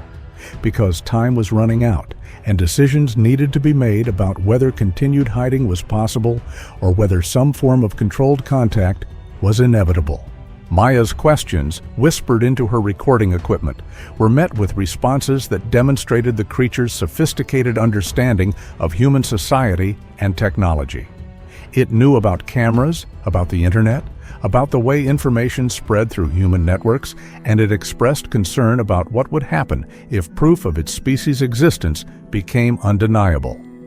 The conversation touched on topics that seemed impossible for a forest-dwelling creature to comprehend: government responses, scientific study, the loss of autonomy that would come with discovery. and Maya realized with growing astonishment that she was speaking with an intelligence that had been studying humanity as carefully as humans studied wildlife, learning languages through eavesdropping on hikers and campers, understanding technology through observation of the equipment that researchers brought into the forest. The creature spoke of others like itself who had learned different human languages, who monitored radio communications and even accessed the internet through methods it didn't fully explain, painting a picture of a hidden civilization that was far more aware of the modern world than anyone had imagined possible. The conversation took a darker turn when Maya asked about the reports of aggressive encounters, the stories of hikers being chased or intimidated by massive figures in the forest. The creature's response carried what sounded like regret mixed with justification. It described a species under pressure, defending territories that were being encroached upon, sometimes using fear as a tool to drive humans away from areas that were considered sacred or essential to their survival. It spoke of younger members of its kind who were less patient with the policy of concealment, who wanted to confront the human expansion more directly, and of growing tensions within its society about how to respond to a world that was leaving fewer and fewer places to hide. Most chilling was its admission that some encounters had been tests, deliberate interactions designed to gauge human responses and gather information about how individuals would react to contact, experiments that had been ongoing for decades as its kind tried to predict what would happen if full disclosure became unavoidable. Maya's audio equipment captured nuances in the creature's voice that suggested emotional complexity, frustration, hope, fear, and something that might have been loneliness, the isolation of a species that had chosen invisibility over the risks of recognition. The creature asked Maya questions in return, wanting to know about human intentions, about whether people like her who sought contact came with peaceful purposes, or whether discovery would inevitably lead to exploitation and destruction. Its concerns revealed a sophisticated understanding of human history, referencing the treatment of indigenous peoples and endangered species with a knowledge that suggested extensive observation of human behavior patterns. The conversation became a negotiation, with the creature trying to assess whether Maya could be trusted to present its kind's existence in a way that might lead to coexistence rather than catastrophe, and Maya struggling to provide assurances she wasn't certain she could guarantee.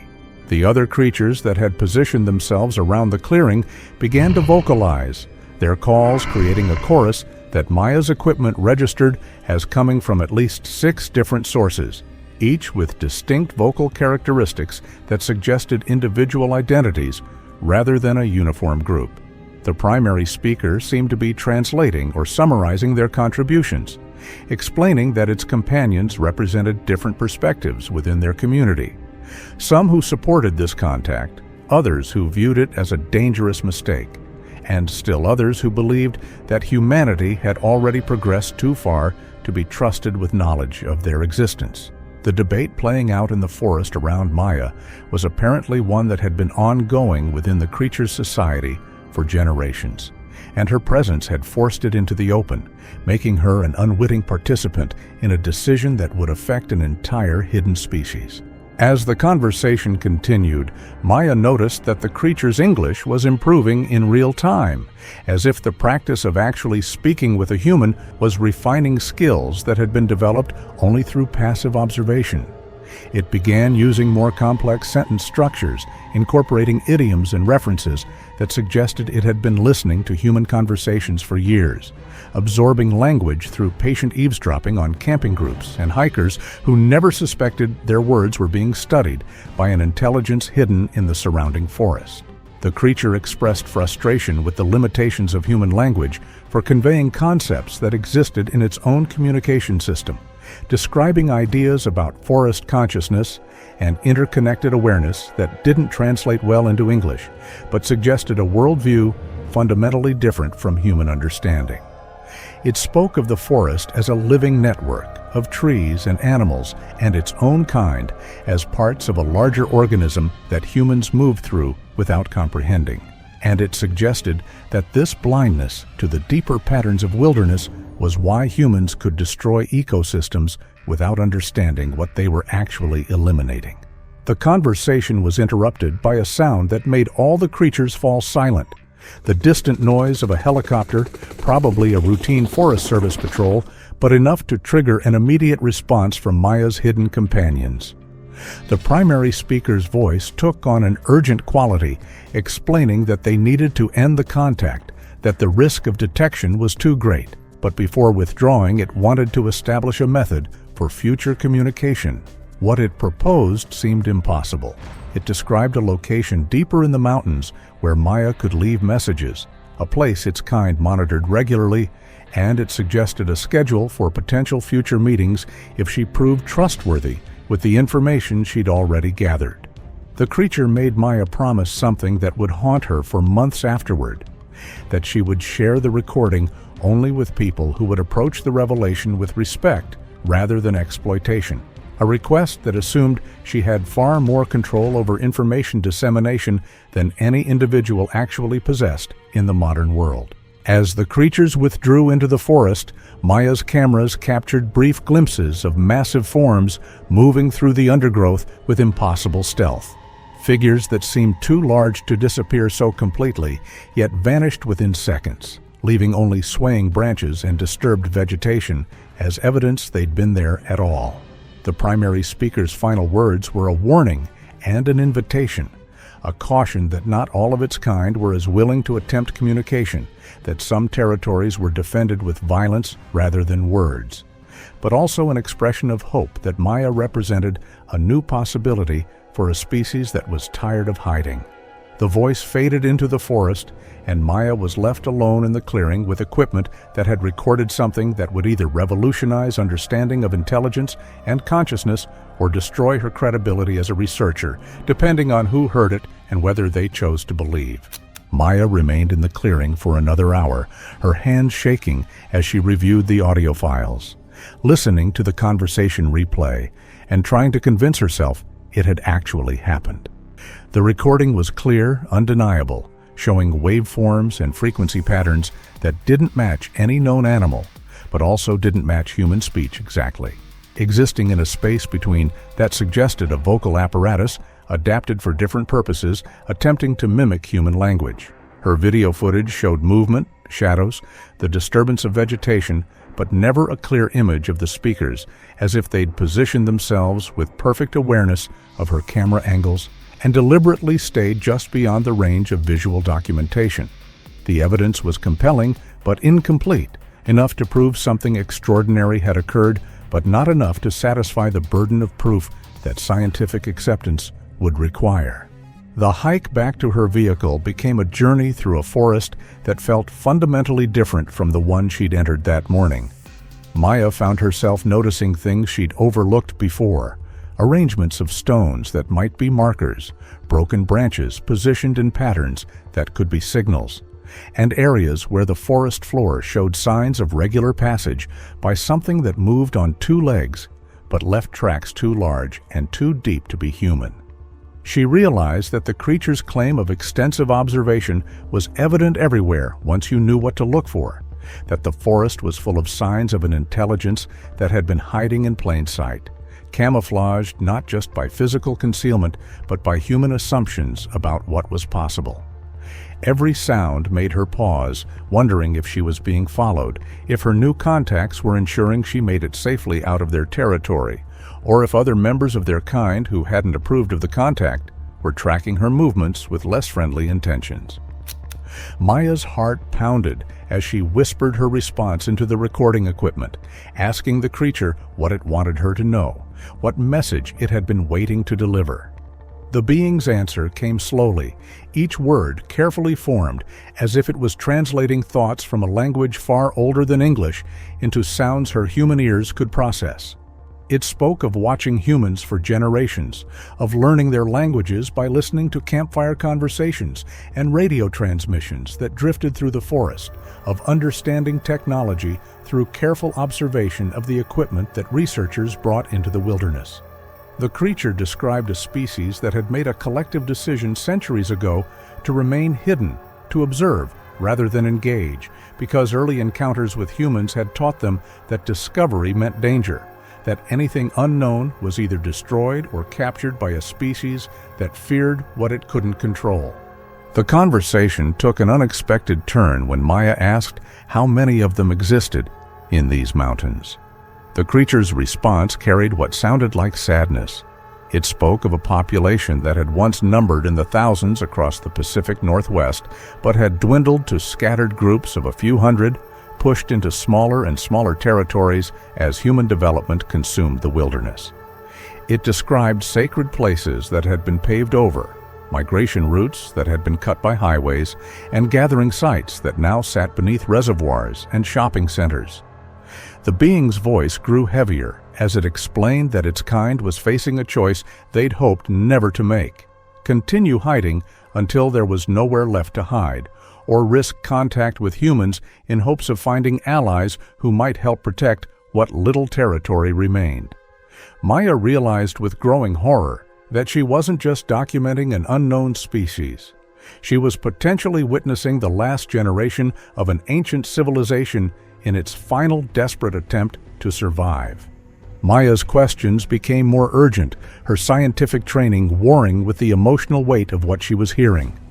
She asked about their society, their culture, how they'd managed to remain hidden for so long in an age of satellites and thermal imaging. The creature's explanation revealed a sophistication that shattered every assumption Maya had made about what intelligence looked like. It described a network of families spread across multiple mountain ranges, connected not by technology, but by individuals who traveled between groups carrying messages and maintaining social bonds. It spoke of an oral tradition that preserved thousands of years of history, of knowledge about the forest that went deeper than any human science, of an understanding of the interconnected web of life that humans move through without seeing. The being explained that they'd learned to avoid detection through careful study of human behavior patterns. They knew when satellites passed overhead, understood the limitations of thermal cameras, and had developed techniques for moving through the forest that left minimal trace. But most chilling was its admission that they'd also learned to manipulate human perception, to use infrasound and other methods to create feelings of unease that drove people away from areas they wanted to protect, essentially weaponizing human fear to maintain their boundaries.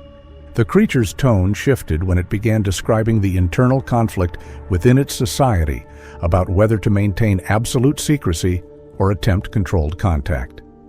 It spoke of elders who believed that any interaction with humans would inevitably lead to their destruction, of younger members who argued that hiding was no longer sustainable in a world where wilderness was disappearing, and of a middle faction that believed selective contact with specific humans might be their only path to survival.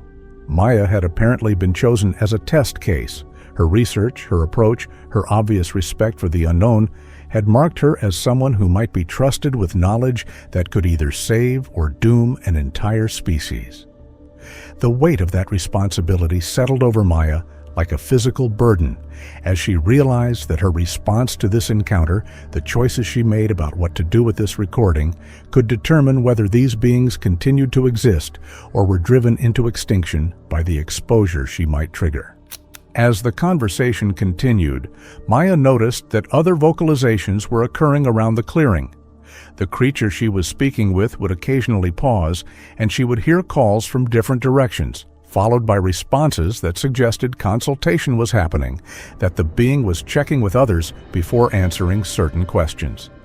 The primary speaker explained that its companions represented different perspectives within their community, that this conversation was being witnessed and evaluated by others who would help decide whether future contact should continue or whether this experiment should be terminated. Maya asked if she could see them, if they would allow themselves to be photographed, and the creature's response was firm. Visual documentation was not possible, not yet, perhaps not ever. They would control what evidence existed of their presence, would decide what proof humans were allowed to have, because once clear images existed, once their existence became undeniable, they would lose all agency over what happened next. The conversation itself, the audio recording, was a calculated risk, a piece of evidence that proved communication had occurred but still left room for doubt, for deniability, for the possibility of retreat if Maya proved untrustworthy. Maya's audio equipment captured something remarkable in the next exchange. The creature began teaching her words from its own language, simple concepts like forest, water, sky, spoken in sounds that her human vocal cords couldn't hope to reproduce, but that her recording software captured in perfect detail. The being explained that it wanted her to understand that they possessed true language, not just mimicry of human speech, that their communication system was as complex and nuanced as any human tongue. It demonstrated grammatical structures, showed how meaning changed with tonal variations and context, essentially providing linguistic proof that would be invaluable to researchers if Maya chose to share it. But with each word it taught her, the creature also emphasized the trust it was placing in her, the risk it was taking by revealing so much, and the consequences that would follow if that trust was betrayed. The lesson felt less like academic exchange and more like a test of Maya's character, a way of measuring whether she understood the gravity of what was being shared. The conversation took its darkest turn when Maya asked about the aggressive encounters that had been reported over the years, the stories of hikers being chased or intimidated. The creature's response carried what sounded like genuine regret. It acknowledged that fear had been used as a tool, that humans had been deliberately frightened away from certain areas through displays of aggression that were carefully calculated to terrify without causing actual harm. It described these encounters as necessary evils, defensive measures taken to protect territories that were essential to their survival. But it also admitted that not all of its kind agreed with the policy of restraint, that some, particularly younger members who had watched their territories shrink year after year, advocated for more direct confrontation, for using their superior strength and knowledge of the terrain to actively drive humans out of the remaining wilderness. The being's voice carried a warning as it explained that Maya's encounter was happening during a moment of decision within their society, that the choice between continued hiding and open conflict was being debated, and that her response to this contact might influence which path they ultimately chose. As the helicopter sound that had interrupted them earlier grew closer, the creature's final words came in a rush, as if it was trying to convey everything important before the opportunity was lost. It gave Maya specific instructions for a location where she could leave messages, a distinctive rock formation that it described in detail, and it established a schedule for when those messages would be checked. The being made her promise something that would haunt her for months, that she would share the recording only with people who approached the revelation with respect rather than exploitation, that she would use her judgment to determine who could be trusted with knowledge of their existence. It was an impossible request, asking her to control information in a world where nothing stayed secret. But Maya found herself agreeing because the alternative, refusing and potentially ending all future contact, seemed worse. The creature's parting words were both invitation and warning. They would be watching her, monitoring how she handled this responsibility, and future communication would depend entirely on whether she proved worthy of the trust they'd placed in her. The sounds of the creatures withdrawing into the forest came quickly after that, multiple sources moving away from the clearing with coordinated precision that suggested they'd planned their exit strategy before the conversation even began. Maya's cameras captured the vegetation moving, branches swaying as massive forms passed through, but true to their word, the beings never allowed themselves to be clearly visible, maintaining their control over what evidence existed of their presence. Within minutes, the forest had returned to normal sounds, birds resuming their calls, insects buzzing, the ordinary noise of wilderness that had been absent during the entire encounter. Maya sat alone in the clearing, her recording equipment still running, capturing her shaking breaths and the sound of her own voice whispering in disbelief at what had just occurred. The audio file showed a conversation lasting exactly 4 minutes and 17 seconds. But the implications of those brief minutes would reshape everything Maya thought she knew about intelligence, consciousness, and what it meant to share the world with minds that operated according to rules humanity had never imagined. On June 14, 2021, at 6:12 a.m., a motion-triggered Reconyx Hyperfire trail camera captured unusual activity along a remote creek in the Cherokee National Forest of Tennessee. Weather logs showed a calm, overcast dawn with air temperatures near 61 degrees Fahrenheit and little wind. The camera, mounted on a tripod at 5.5 feet high and facing northwest, had a 42-degree field of view covering roughly 120 feet of shallow water bordered by sycamores and laurel thickets. The recording shows a large bipedal figure, estimated over 8 feet tall based on creek bank markers measured later at 4.5 feet. It crosses the creek at a distance of about 35 yards from the lens, moving with deliberate, balanced steps, pausing briefly to glance back toward the tree line. Moments later, a smaller figure enters from the right edge of frame, about 5 feet tall, mirroring the adult's gait. Researchers inspecting the site documented 3 distinct track sets in soft mud. 2 adult-sized impressions averaging 17.5 inches in length, and 1 juvenile set averaging 9.5 inches. Stride spacing for the adult averaged 52 inches, while the juvenile tracked at 30 inches, consistent with proportional scaling. Some argued the smaller figure could have been light interference or a second person. However, the footprints showed clear natural features, wide forefoot pressure, and defined toes that don't line up with a human hoax. On September 3, 2022 at 9:41 p.m., a rancher in rural Idaho received an alert from his Ring floodlight camera, mounted 8 feet high above the porch and facing his front paddock. The night was clear with temperatures around 54 degrees Fahrenheit and light wind under 4 miles per hour.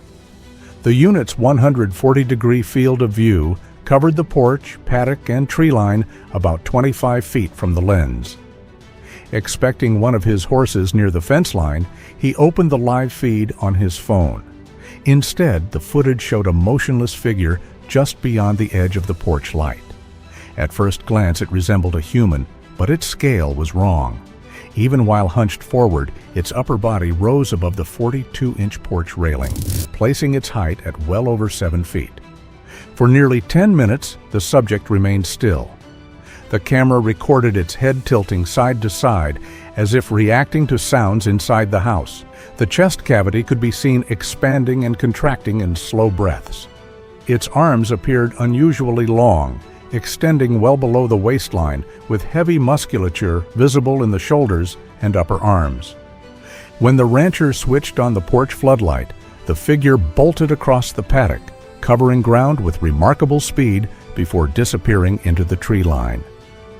The camera's microphone picked up no heavy footfalls, only the quick snap of brush as it moved. Skeptics later suggested it could have been a tall trespasser or light distortion at the edge of the infrared beam. But the measured scale against the railing, combined with the nearly silent retreat at that speed, remains difficult to explain. In October 2020, a wildlife researcher living in a remote cabin in the Colorado Rockies began reviewing unusual clips from her Reconyx ultrafire cameras mounted at 6 feet high with a 40-degree field of view. Conditions that month were calm, with night temperatures averaging 41 degrees Fahrenheit. The first footage, taken at an estimated 40 yards from the lens, showed shadows moving north to south, paired with repeating whistles spaced about 12 to 15 seconds apart. Over the next weeks, the cameras consistently captured similar activity. Faint figures shifting through trees, sometimes pausing and tilting their heads as though listening. One sequence, captured at roughly 120 feet from the camera, revealed 2 shapes moving together, a taller figure striding ahead, with a smaller one mirroring its movements. Researchers measured 17-inch and 10-inch tracks in nearby soil, supporting the possibility of 2 individuals. Skeptics suggested the whistles might be birds or distant campers, and the figures just light distortion. Yet the recurring pattern, coordinated pacing, and footprint sizes made such explanations less convincing. Local Ute elders noted legends of forest beings that could mimic human voices to confuse travelers. For the researcher, the unsettling question was whether these figures were merely passing through or deliberately watching and attempting to communicate. On September 18, 2021, at 2:30 a.m., a Greyhound bus traveling Highway 20 through northern Idaho came to a sudden stop. The road was clear with dry conditions and temperatures near 46 degrees Fahrenheit. The vehicle's halogen headlights, 55-watt beams with a spread of about 200 feet, illuminated the curve ahead. Roughly 30 feet ahead of the bus, in the center of the lane, stood a massive upright figure. Witnesses later estimated its height between 8 and 9 feet, using the bus's 122-inch windshield frame for comparison. Its body was covered in dense, dark hair, its arms hanging well below the waist. For nearly 30 seconds, it remained motionless, turning its head deliberately toward the vehicle. Inside, 14 passengers reacted in different ways. Some screamed, others fumbled for phones, while several sat in stunned silence. The driver, with 2 decades on this route, later reported a steady reflection in the eye shine, not a flash typical of deer, and described the figure's stance as deliberate, not startled. After the long stare, the figure stepped off the pavement with fluid motion, disappearing into the timberline. The microphone on one passenger's phone picked up no vocalizations, only the crunch of gravel under its stride. Skeptics suggested the event could have been a misidentified moose or even a roadside prank. Yet no antlers, 4-legged gait, or clothing were reported, and the scale against the bus's frame left many doubtful of those explanations. While details varied, some witnesses described the hair as brown, others as black. All 14 agreed on one point. The figure was aware of the bus and of them, watching just as intently as it was being watched.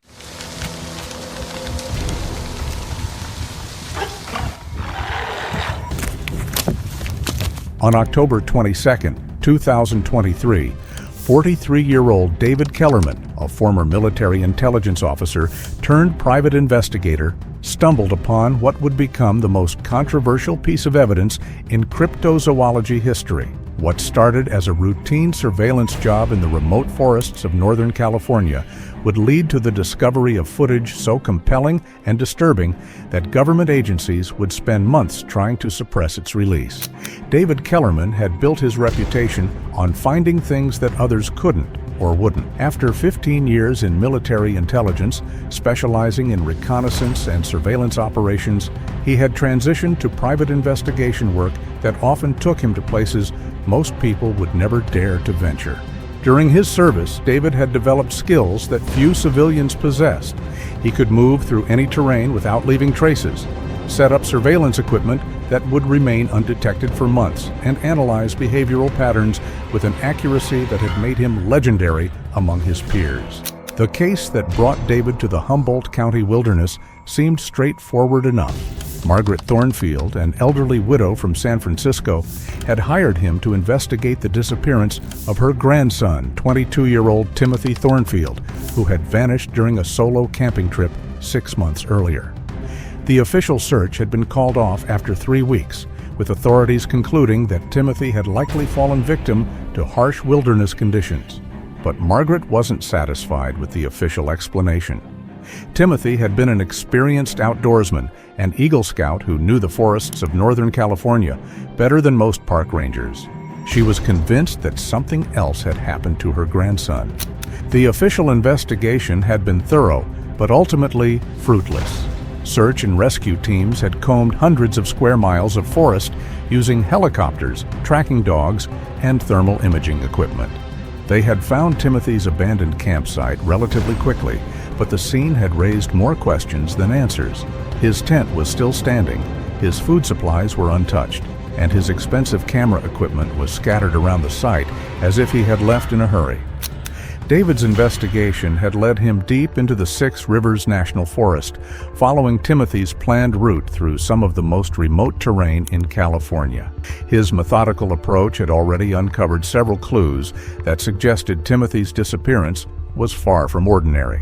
Strange footprints around the abandoned campsite, unusual hair samples caught on tree branches, and several damaged trees that showed signs of being deliberately broken. The footprints were unlike anything David had encountered. They measured approximately 16 inches in length and 8 inches in width, with a depth that suggested something weighing at least 400 pounds. The stride pattern indicated bipedal movement, but the gait was different from human locomotion. It was on his 4th day in the forest that David made the discovery that would change everything. While investigating a remote valley about 2 miles from Timothy's last known location, David's motion-activated trail cameras had captured something extraordinary during the previous night. The footage showed a massive, bipedal creature moving through the forest with purposeful intelligence, carrying what appeared to be human belongings. David's military training had taught him to remain calm under pressure, but reviewing the footage on his camera's LCD screen made his hands shake with excitement and disbelief. The creature was unlike anything he had seen in his years of wilderness operations around the world. Standing at least 8 feet tall and covered in dark, coarse hair, it moved with a fluid grace that seemed impossible for something so large. The creature's movement patterns were particularly fascinating to David's trained eye. It demonstrated an understanding of forest navigation that surpassed even the most experienced human woodsman. The being moved along natural corridors through the dense vegetation, avoiding areas where its passage would leave obvious signs, and seemed to understand how to use terrain features to remain concealed from potential observers. More disturbing was what the creature was carrying. David could clearly make out a backpack, camping gear, and what looked like camera equipment, items that matched the description of Timothy Thornfield's missing belongings. The implications were staggering. Not only had David potentially captured the first clear footage of a Bigfoot, but the creature appeared to be connected to Timothy's disappearance. David's investigation took on new urgency as he realized he might be dealing with something far more significant than a simple missing person case. He began setting up additional cameras throughout the valley, creating a surveillance network that would monitor the creature's movements and hopefully lead him to answers about Timothy's fate. The surveillance network David established was based on techniques he had learned during counterinsurgency operations in Afghanistan. He positioned cameras at natural choke points where any large creature would be forced to pass, used camouflaged solar panels to ensure continuous power, and established overlapping fields of view that would make it impossible for anything to move through the area undetected. The breakthrough came on his 6th night in the forest. David's cameras captured not just one creature, but an entire family group, adults and what appeared to be juveniles, moving through the valley in a coordinated pattern. The footage revealed behavior that was unmistakably intelligent. The creatures communicated through complex vocalizations, used tools to manipulate their environment, and demonstrated problem-solving abilities that challenged everything science thought it knew about unknown primates.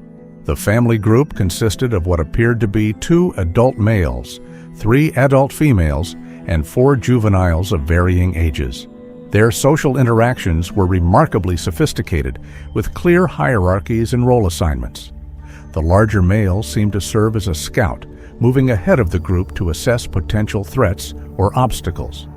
The females appeared to be responsible for the care and education of the juveniles, while the second male brought up the rear, ensuring the group's security. Most remarkably, the cameras captured the creatures interacting with human artifacts in ways that suggested they understood their purpose and origin. They examined Timothy's camping equipment with obvious curiosity, handled his camera gear with surprising gentleness, and even appeared to be attempting to operate some of the electronic devices. David realized he was documenting something unprecedented. Not just evidence of Bigfoot's existence, but proof that these creatures possessed intelligence and curiosity about human technology. The footage showed them living in sophisticated shelters constructed from natural materials, using primitive tools, and maintaining what appeared to be a complex social structure.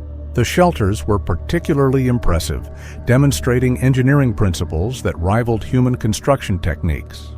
The creatures had woven branches and vegetation into waterproof structures that provided protection from the elements while remaining virtually invisible to casual observation. The interiors were organized with designated areas for sleeping, food storage, and what appeared to be tool-making activities. But the most shocking discovery came when David's cameras captured footage of Timothy Thornfield himself, alive, apparently unharmed, and living among the creatures. The young man appeared to have been adopted into their group, participating in their daily activities and showing no signs of distress or captivity. The footage suggested that rather than being a victim, Timothy had become an observer and perhaps even a student of these remarkable beings. The implications of this discovery were staggering. Timothy appeared to have been living with the creatures for months, learning their behaviors and possibly even their communication methods. In several clips, David observed Timothy participating in what appeared to be teaching sessions where the adult creatures demonstrated various survival techniques and forest navigation skills. The young man seemed to have adapted remarkably well to his new environment, showing none of the psychological trauma typically associated with prolonged captivity or isolation. Timothy's integration into the group was so complete that he had begun to adopt some of their behavioral patterns. He moved through the forest with the same silent grace as his adoptive family, communicated through a combination of gestures and vocalizations that the creatures seemed to understand, and participated in their daily routines of foraging, shelter maintenance, and group activities. David's analysis of the footage revealed even more disturbing details. The creatures appeared to have a sophisticated understanding of human technology and behavior. They had carefully preserved Timothy's electronic equipment, keeping it dry and protected in what appeared to be a specially constructed shelter.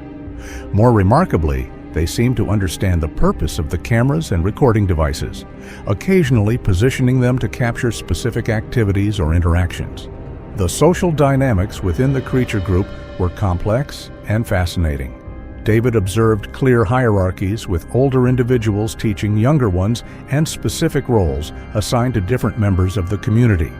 They demonstrated advanced problem-solving abilities, working together to construct elaborate shelters, create tools from natural materials, and even develop what appeared to be a primitive form of agriculture, cultivating certain plants and fungi in designated areas of their territory. The creatures' tool use was particularly sophisticated.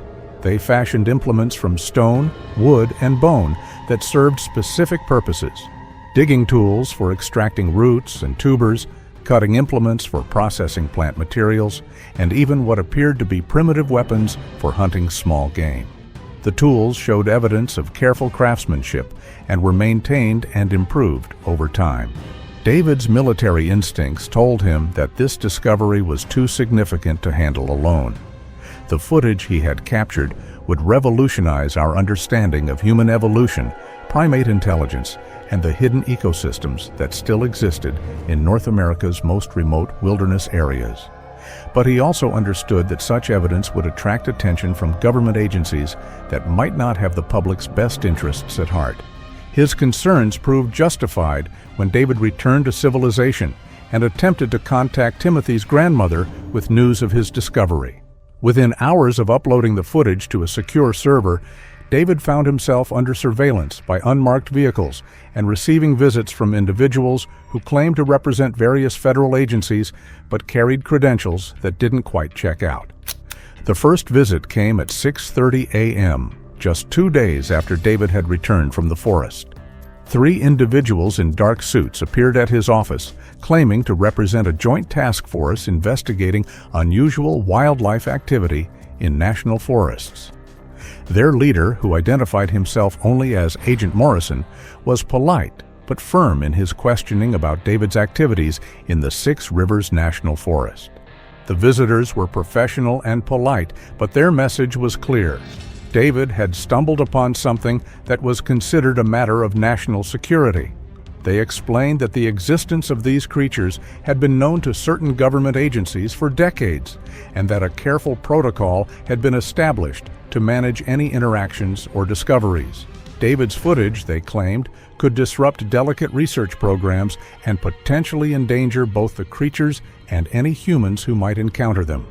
Agent Morrison revealed that the government had been aware of these creature populations since the 1960s. When military personnel conducting training exercises in remote wilderness areas began reporting encounters with unknown bipedal primates. Initial investigations had been conducted under the auspices of various classified programs, with findings that were deemed too sensitive for public release. The pressure to surrender his evidence intensified rapidly. David received offers to purchase his footage for substantial sums, followed by increasingly aggressive demands that he turn over all materials related to his investigation.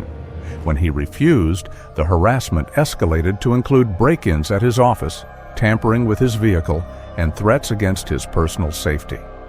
The offers were substantial, initially starting at $500,000 for all footage and related materials, then escalating to over $2 million when David continued to refuse. The money was offered through intermediaries who claimed to represent private research foundations, but David's intelligence background allowed him to recognize the hallmarks of government-front organizations. David realized he was caught in a situation that went far beyond a simple missing person case. The government's reaction to his discovery suggested that authorities were already aware of these creatures' existence and were actively working to suppress any evidence that might reach the public. The implications were staggering. If Bigfoot was real and the government knew about it, how many other secrets were being kept from the American people? The harassment campaign against David was sophisticated and relentless. His phone calls were monitored, his internet activity was tracked, and his financial accounts were subjected to mysterious audits and freezes.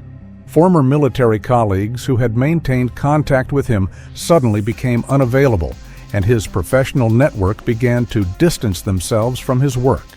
The message was clear: cooperate with the suppression effort or face complete professional and personal destruction. David's bank accounts were frozen under the pretense of a tax investigation. His professional licenses were challenged by regulatory agencies, citing anonymous complaints. And his landlord received visits from individuals claiming to be conducting background checks for security clearances. The psychological pressure was intense and unrelenting, designed to isolate him from support systems and make resistance seem futile. But David's military training had prepared him for psychological warfare, and he refused to be intimidated.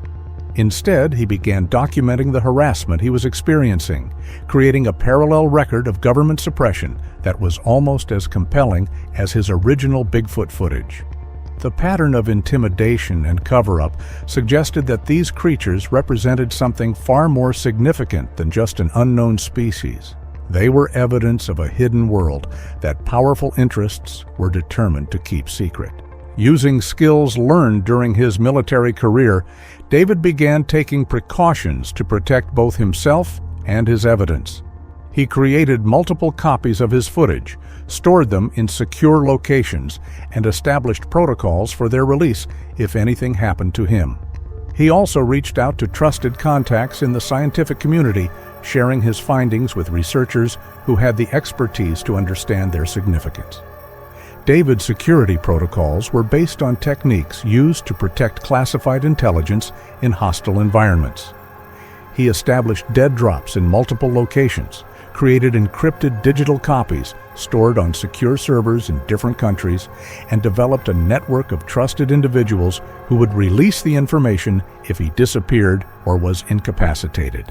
Dr. Elena Rodriguez, a primatologist at UC Berkeley who had been quietly studying Bigfoot reports for over a decade, was among the first scientists to review David's footage. Her analysis confirmed what David had suspected. The creatures displayed behavioral patterns and physical characteristics that were consistent with a highly intelligent primate species that had somehow remained hidden from mainstream science. Dr. Rodriguez had been conducting her research in secret, knowing that open investigation of Bigfoot phenomena would destroy her academic career.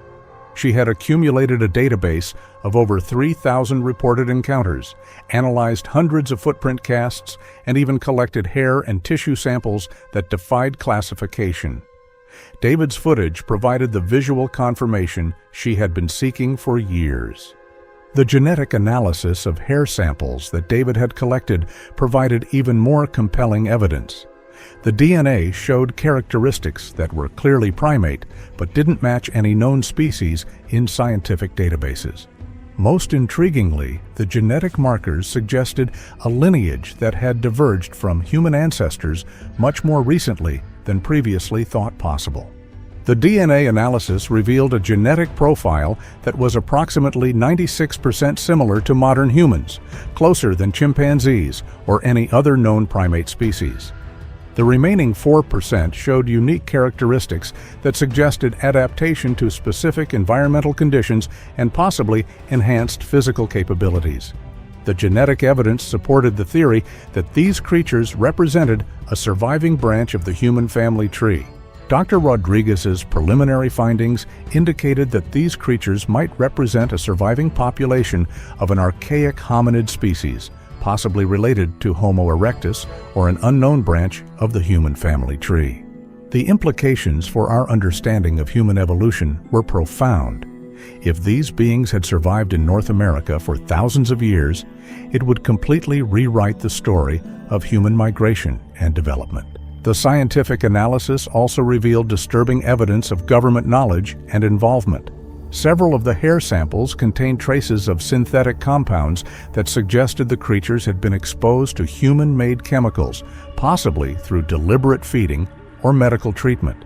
This evidence supported David's growing suspicion that government agencies had been studying and possibly managing these populations for decades. Chemical analysis revealed the presence of compounds used in veterinary tranquilizers, suggesting that the creatures had been captured and studied at some point. There were also traces of synthetic vitamins and minerals that indicated supplemental feeding programs. The evidence painted a picture of long-term government monitoring and management of these populations. As word of David's discovery began to spread through underground networks of researchers and cryptozoology enthusiasts, the pressure from government agencies intensified. David found himself the target of a sophisticated disinformation campaign designed to discredit his findings and destroy his reputation. False stories about his military service appeared online, his professional licenses were challenged by regulatory agencies, and former clients were contacted and pressured to file complaints against him. The disinformation campaign was remarkably thorough and well coordinated. Fake social media accounts began spreading rumors about David's mental health and professional competence. Doctored documents appeared online, suggesting he had been discharged from the military under questionable circumstances. Even his family members were contacted by individuals claiming to be journalists or researchers, asking leading questions designed to elicit statements that could be used to undermine his credibility. Professional trolls flooded online forums with posts questioning David's military record, his investigative methods, and his mental stability. Fake reviews appeared on professional rating sites, describing fictional negative experiences with his services. The campaign was so sophisticated that it clearly required significant resources and coordination, further confirming David's suspicions about government involvement. The situation reached a crisis point when David received credible intelligence that a raid on his secure storage facilities was being planned. Realizing that his evidence was in immediate danger, he made the decision to release everything to the public through multiple channels simultaneously. The footage was uploaded to dozens of video platforms, sent to news organizations around the world, and distributed through encrypted networks that would make it impossible to suppress completely. David's release strategy was carefully planned and executed with military precision. He coordinated the simultaneous release across multiple time zones, ensuring that the footage would be available on dozens of platforms before authorities could react. He also included detailed documentation of the harassment campaign against him, creating a narrative that explained why the evidence was being suppressed. The public release of David's footage created an immediate sensation. Within hours, the videos had been viewed millions of times and were being analyzed by experts around the world. The quality and consistency of the evidence made it impossible to dismiss as a hoax, and the documentation of government suppression efforts added credibility to claims that authorities had been hiding the truth about Bigfoot for decades. The initial response was overwhelming. Major news networks picked up the story within hours, and social media platforms were flooded with discussions, analyses, and debates about the footage. The hashtag Bigfoot Revealed began trending worldwide, and the videos were shared millions of times across all platforms.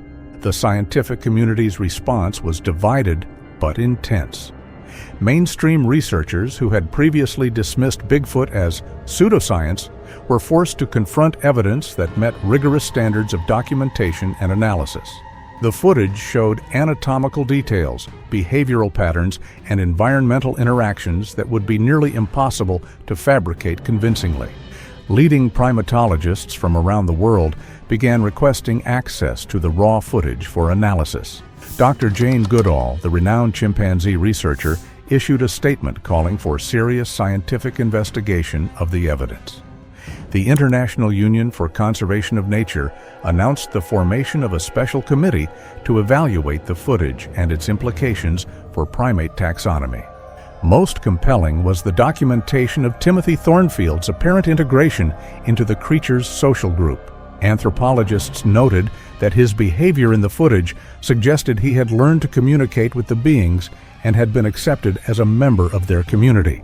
The implications for our understanding of interspecies communication and intelligence were profound. The international response to David's revelations was swift and varied. European scientists, less constrained by American government pressure, began organizing expeditions to search for similar creatures in their own wilderness areas. Indigenous communities around the world came forward with their own stories and evidence of encounters with similar beings, suggesting that these creatures might represent a global phenomenon rather than a uniquely North American mystery. The Smithsonian Institution announced plans for a comprehensive analysis of the footage, while the National Geographic Society committed funding for follow-up expeditions to the area where David had made his discoveries. International research teams from Japan, Germany, and the United Kingdom requested permission to conduct their own investigations in American wilderness areas. The government's response to the footage's release was swift and predictable. Official statements dismissed the evidence as elaborate hoaxes, while behind the scenes, agencies worked to discredit David and suppress further investigation. The area where he had made his discoveries was suddenly declared off-limits due to environmental concerns, and researchers who attempted to verify his findings were turned away by armed guards. The Forest Service issued emergency closure orders for large sections of the Six Rivers National Forest, citing concerns about endangered species habitat and fire danger. Military personnel were deployed to enforce the closures, and aircraft were prohibited from flying over the restricted areas. The response was so disproportionate that it only served to validate David's claims about government cover-up efforts. But the damage to the cover-up had already been done. David's footage had provided the world with undeniable evidence that intelligent bipedal creatures were living in North America's wilderness areas, and that government agencies had been aware of their existence for years. The revelation sparked a global conversation about what other secrets might be hidden from public view, and whether citizens had the right to know about discoveries that could fundamentally change our understanding of life on Earth. Timothy Thornfield's fate remained a mystery, as attempts to return to the area where he had been filmed were blocked by federal authorities. His grandmother, Margaret, filed lawsuits demanding access to her grandson and answers about his condition, but legal proceedings were stalled by claims of national security and public safety concerns. The legal battle that followed revealed the extent of government knowledge about these creatures. Court documents, heavily redacted but still revealing, showed that multiple agencies had been aware of Bigfoot populations for decades. Research programs, funded through black budgets and classified operations, had been studying the creature's behavior, intelligence, and potential impact on human society.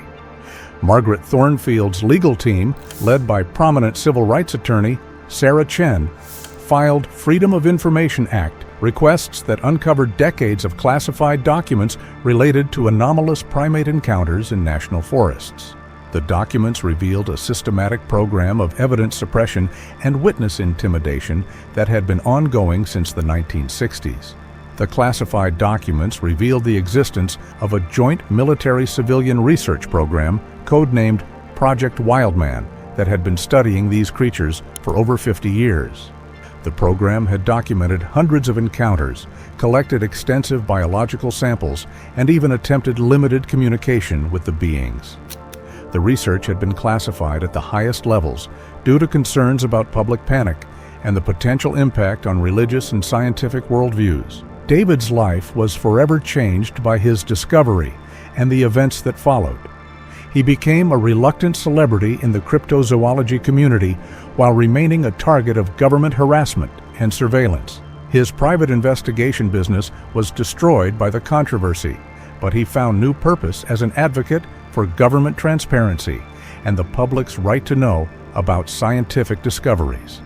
The harassment continued even after the footage's release, with David facing ongoing legal challenges, financial difficulties, and personal threats. However, he also received support from unexpected quarters, including former government officials who came forward to confirm the existence of classified programs studying these creatures. The footage that David captured in the forests of Northern California remains some of the most compelling evidence for Bigfoot's existence ever recorded. More importantly, it has opened a window into a hidden world that exists parallel to our own, challenging our assumptions about intelligence, consciousness, and humanity's place in the natural order. The creatures that David documented continue to live in the remote wilderness areas of the Pacific Northwest, protected now not just by their own intelligence and stealth, but by government agencies that seem determined to keep their existence secret. The reasons for this secrecy remain unclear, but the implications are profound. If such remarkable beings can remain hidden in our modern world, what other wonders and mysteries await discovery in the wild places that still exist beyond the reach of civilization? Thanks for watching. Want to watch more? Click on your screen now.